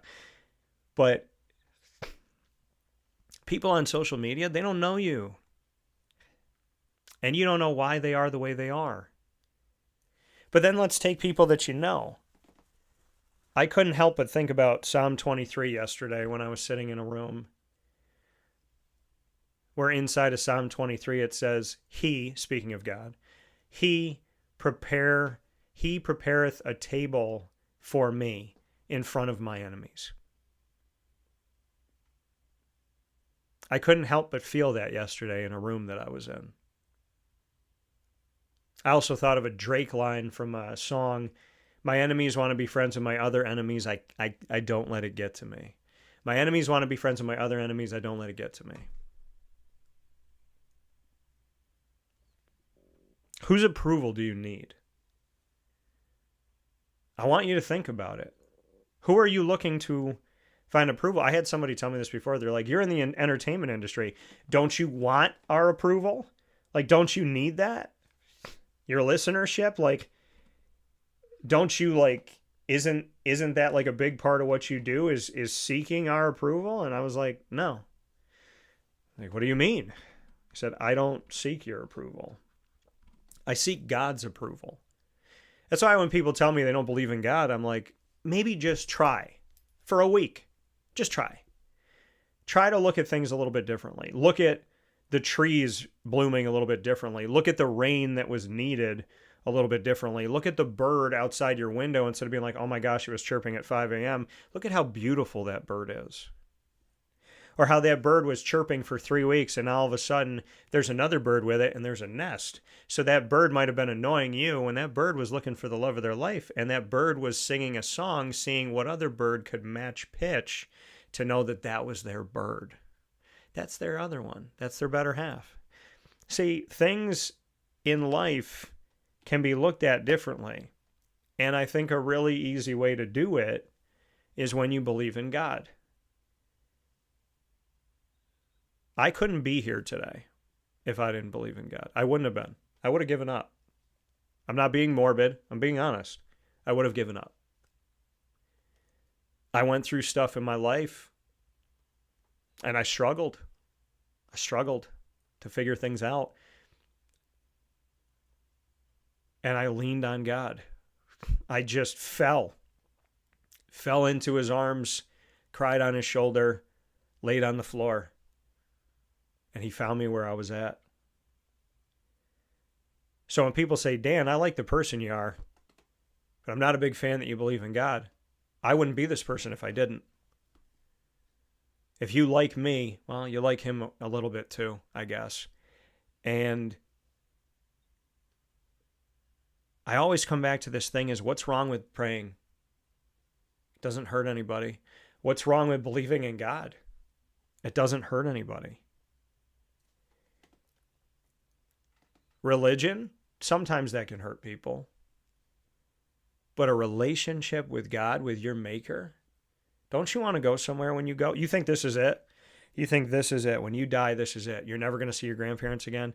You're never going to see your great-grandparents again. You're never going to see your parents again. You're never going to see your friends again. You really think this is it? You think God gave you all of this great stuff.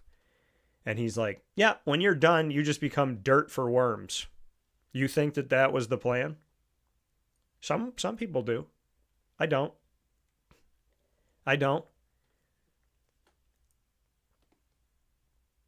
Because on the other side of tragedy is triumph. On the other side of heartache is the mending of one's heart. And my grandfather's passed away when I was 6. And I know that I'll see them again. If I do what I need to do, and I'm a good person, and I do right by God. Some of us shy away from God because we don't want rules. We don't want restrictions. We don't want to feel bad for sins. We want to be able to do whatever we want to do with no consequence.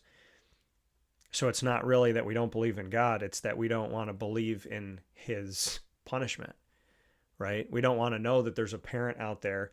You know, if my mom doesn't know that I had a party, then I never had a party. That's not true. You know, when the cat's away, the mice will play, right? The mice thinking we're never going to get in trouble because the cat's never going to know that we were here. But what if the cat knows? What if the cat's always known? So I'm never going to tell people you got to do this and you got to do that. But I ask you, whose approval do you need? Because if God's good with me and I'm good with me, then I'm good. Right? If I know that I've done right by him, then I'm good. Because there will be times in this world where if you seek the approval of the internet, or you seek the approval of strangers, or you seek the approval of just people, they could approve you when you're doing something very wrong. How many thousands, maybe millions of people stood by Hitler's side? Did that mean he was right? He had approval. Does that mean he was right? Think about just that one example. He had a ton of approval. So did that make what he did right? I'd rather believe in God by myself than hurt other people and have the support of millions. I didn't come to this earth to gain the support of millions of people. If I have it, great. But I didn't come here for that. I came here to seek love, find love, give love, and try to make this world a better place. Everything that I strive to accomplish in my life has to do with wanting people to smile and be happy. It's very simple. I'm not a sportscaster. I'm a person who uses sports as a vehicle to reach you where you're at, make you laugh, make you think, make you cry happy tears, make you get off your butt and go do something great for yourself or somebody else. It's never been about sports. It's always been about God. And I'm okay dying on that hill.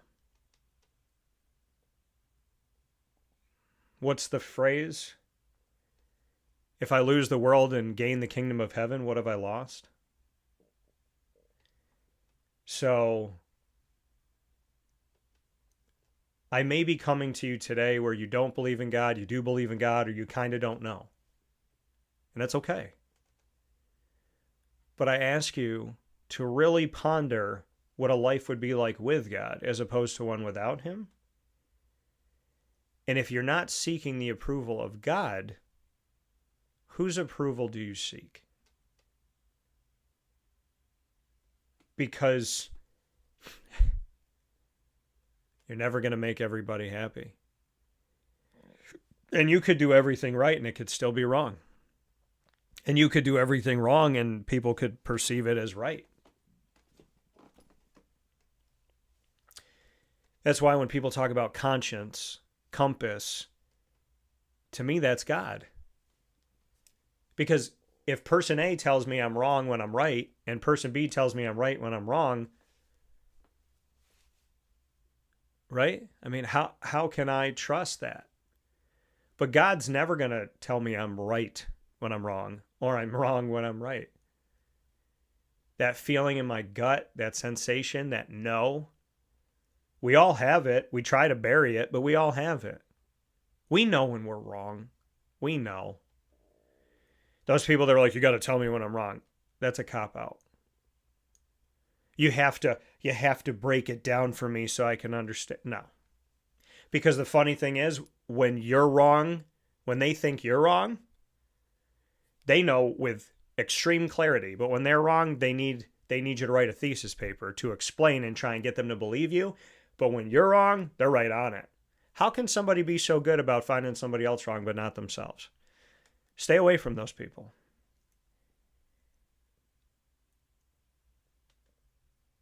If you're seeking other people's approval, you will constantly be in a state of flux.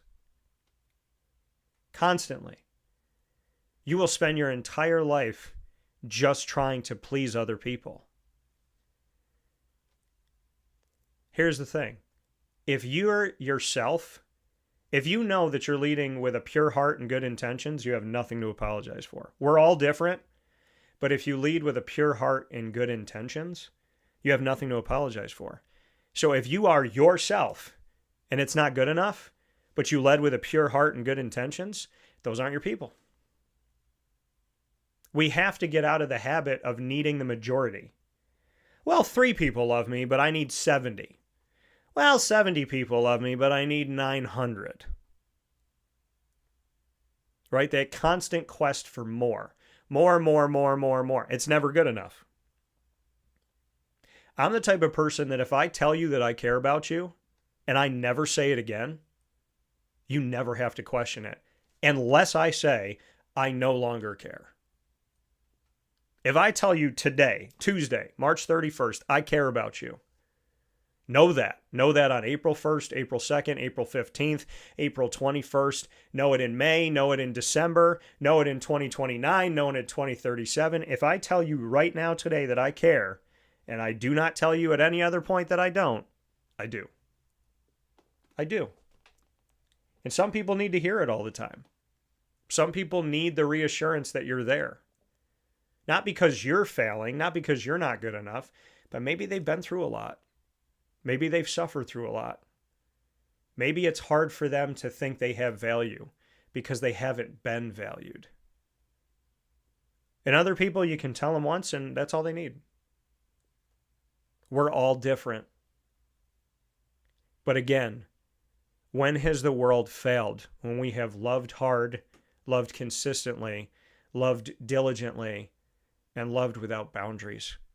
When has the world failed? When we have given goodness to each other. I can never tell you there's ever been a bad time where someone's held the door for me and it made me mad. There are people that don't respect me or not kind to me and steal my work, but they still will hold the door for me, which tells me that there's decency left in their heart. They may not do other things that I do or say other things that I say, but at least they hold the door open for me. See, that's where I can focus on one of two things. I can go, wow, this person steals my work, doesn't look me in the face, and treats me like I'm not even existent. I could focus on all that. Or I could say, yeah, all that might be true. But when I left the room today, they held the door. And I said, thanks. And they said, no problem, Dan. At least they did that. Right? At least they did that. We're in a world where we constantly want more. Give us more, more, more. Why? Because we live in a capitalist society. More money, more things. Right? We live in a society that wants you to buy stuff that you don't need. Buy. Right? Get bigger. Get more. Get many. Not one. Not few. Get a ton. That's what our society preaches.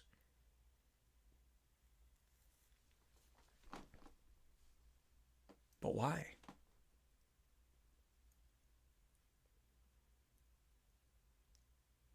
Enough is when we give everything we can, everything we possibly have. Cop out is when we say we're incapable. Well, I can't do that. Yeah, you can. It's different, if you say, I can't sing, I don't have a good voice, okay. But that's a lot different than telling somebody, I can't love you. I don't have the ability to love. That's a cop-out. I had somebody tell me before, my mom yells at my dad, so I'm going to yell at you because it's in my blood. That's a cop-out. Your mother yells at your father because that's her personal choice. You yell at me because it's your personal choice. You were exposed to it at a young age, maybe, so it's something that you have to work your way out of, but do not tell me you're incapable of not doing it.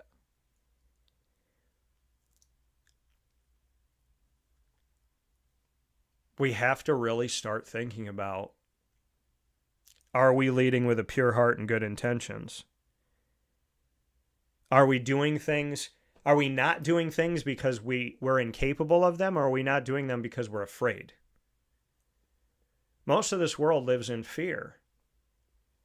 And trust me that I have my moments, but I saddle up anyway. I keep looking back on all the times I've been afraid, and I'm like, wow. But it never stopped me. I was afraid, but it's never stopped me in any part of my life, professionally, personally, romantically, friendship-wise, work-wise. It's never stopped me. My fear might be there, but it doesn't get the final word. My fear might be there, but it doesn't get the final word. Because God is not the author of fear. The devil is. And because I know the devil well enough to know what he stands for and what he doesn't, when fear creeps into my mind, heart, soul, and body, I know that it's not from God. And I know that I have to get rid of it. And it's not always easy. But I think a lot of us live in fear because we're afraid we're not going to have approval. Well, what if I say I love you and they don't say it back? How many movies have been made about that? Well, what if I call them my best friend and they don't think that I'm their best friend? What if I'm willing to take a bullet for them and they're not willing to take a bullet for me? What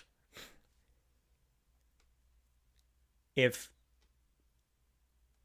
this job doesn't want me? What if the fans don't think I'm a good coach? And I've tried my hardest and I can't figure out what I'm doing wrong. But when I walk out there, they think I'm not even trying. If we seek the approval of others, instead of truly knowing who we are, where will we be? Because some people will approve of you when you're doing bad. And some people will not approve of you when you're doing good. I might go help at a soup kitchen and I might have 15 people stand outside and tell me I'm nuts. Why the hell would you do that? What a waste of time. Do I listen? It's 15-1. If it's all about quantity, then where's the quality? And I've always been about quality. When I sit down in meetings, I tell people we reach 1 million people here and 100,000 people here and 300,000 here, and we've done this, and we've done that. We have all the numbers to substantiate in my company. But if you ask me what I care about when I seek to work with a business in partnership, it's their character, morals, values, what they stand for. Do they work at their business, or do they just come in and watch everybody else work? Why do they do what they do? What do they stand for? What does it mean to them? Is this a make money thing, or is this I really care about this? I pay attention. I'm purposeful. I have to be. I've had a lot of people waste my time and take advantage of the heart that I have. I have to be purposeful. I have no choice. When I walk into a room, I have to have purpose. I have to know why I'm there. Whether I'm in a room of snakes or in a room of bunnies, I have to know why I'm there. The room has to be treated the same. Whether you love me or hate me, if I'm in that room and I have a job to do, I'm going to do that job. And I can't think about who loves me or hates me in that room. You know how many rooms I've been in where I don't have approval? I was in one yesterday. Clear as day. Treated like an outcast, an outsider, and not even spoken to. But I wasn't there for that.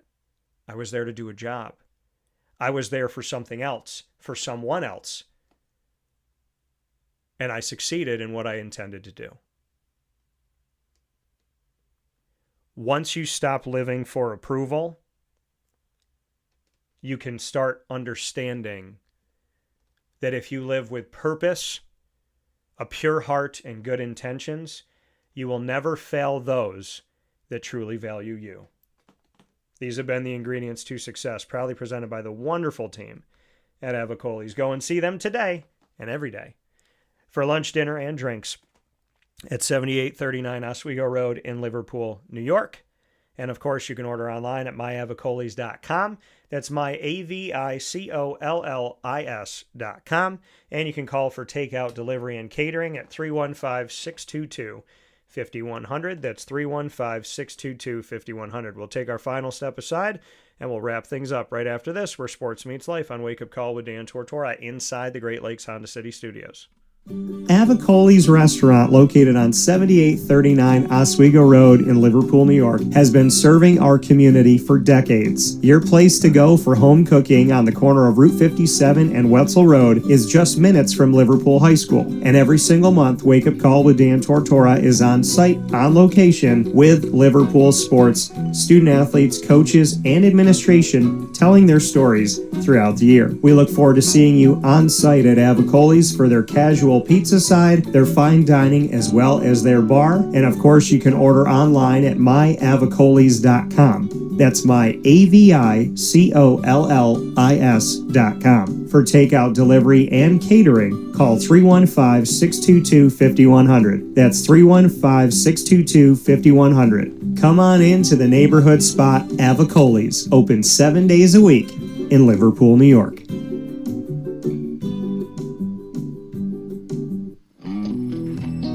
K9 Campground Dog Boarding is your home away from home for your furry-loving friends. Open 7 days a week with drop-off and pickup times in the morning and later on in the day and early evening. K9 Campground Dog Boarding is the spot to trust with your dog for short and long-term stays. Call 315-299-4013 for more information. That's 315-299-4013, and go to k9campground.com as well. That's K9, ground.com, where you will find all of the information on their different cabins, which include the classic cabin, executive cabin, grand cabin, and luxury cabin.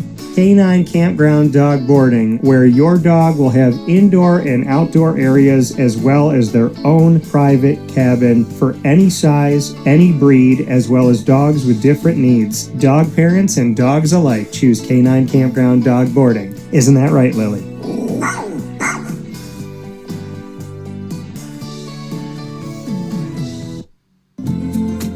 Looking for your next ride?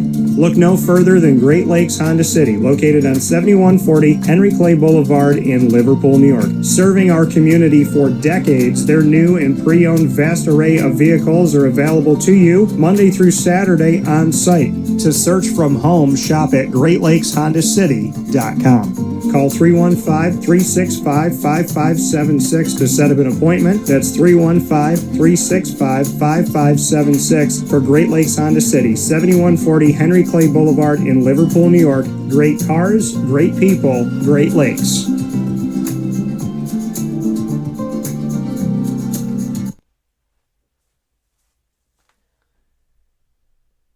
Hey everybody, this is Rockney Roberts from Willow Rock Brewing Company. We are here in Cicero at the Willow Rock Pizza Pub. And I'm Kevin Williams, also from Willow Rock Brewing Company. Happy to be here and happy to be partnering with CNS and Dan Tortora.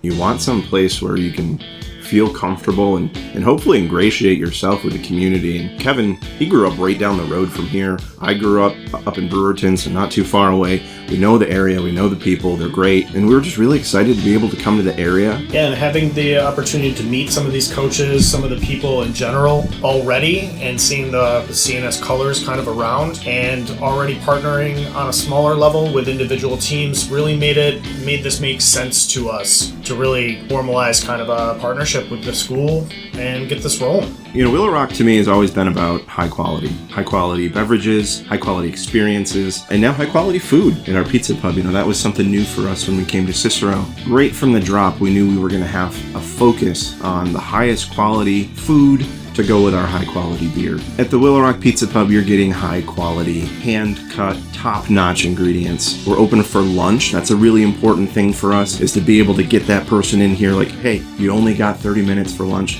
but we're gonna have something for you that you can get quickly and available to everybody. Yeah, we wanted something that was just a little bit outside the box, a little bit outside of comfort zone, but still something that you could rely on to be consistent and easy to look at and easy to be like, oh, I can see myself eating this. I can see myself wanting to have that more than once. Eating a whole pizza like our beef on weck pizza, I've never seen one anywhere. It's just a great ideas, great inspiration across the board. We're their spot to stop. We're their friendly neighborhood watering hole, as well as pizza place and place to stop for a restaurant. Not just beer drinkers here. We've got wines, we got cocktails, we got non-alcoholic stuff for the kids. The location is more important today than it ever has been before, and we're lucky enough to be here in Cicero. The Willow Rock Pizza Pub is a place where you can bring your family. You can come in, you can grab a soda, you can relax. You can come after a game, before a game, your parents, your grandparents. Our goal is to make sure that everyone's comfortable here. We want students, we want athletes, we want your coaches. It's going to be a good time. So come here, enjoy the high quality food, high quality beverage that we're going to offer to everybody. And hey, go North Stars. We're so happy to have the North Stars. We are very much a kid-friendly establishment. We have tons of space outside for everybody to be playing outside, as well as listening to live music, enjoying some pizza. The Willow Rock Pizza Pub is open 6 days a week here in Cicero. That is Tuesday through Sunday. And our website is willowrockbrew.com, and our socials are at Willow Rock Brew. So find us on the net, find us in person. We'll see you soon. And a welcome back here to Wake Up Call with Dan Tortora inside the Great Lakes Honda City Studios. Thanks for being with us today on youtube.com and facebook.com, both /WakeUpCallDT, and on wakeupcalldt.podbean.com, Monday through Friday from 9 a.m. to 11 a.m.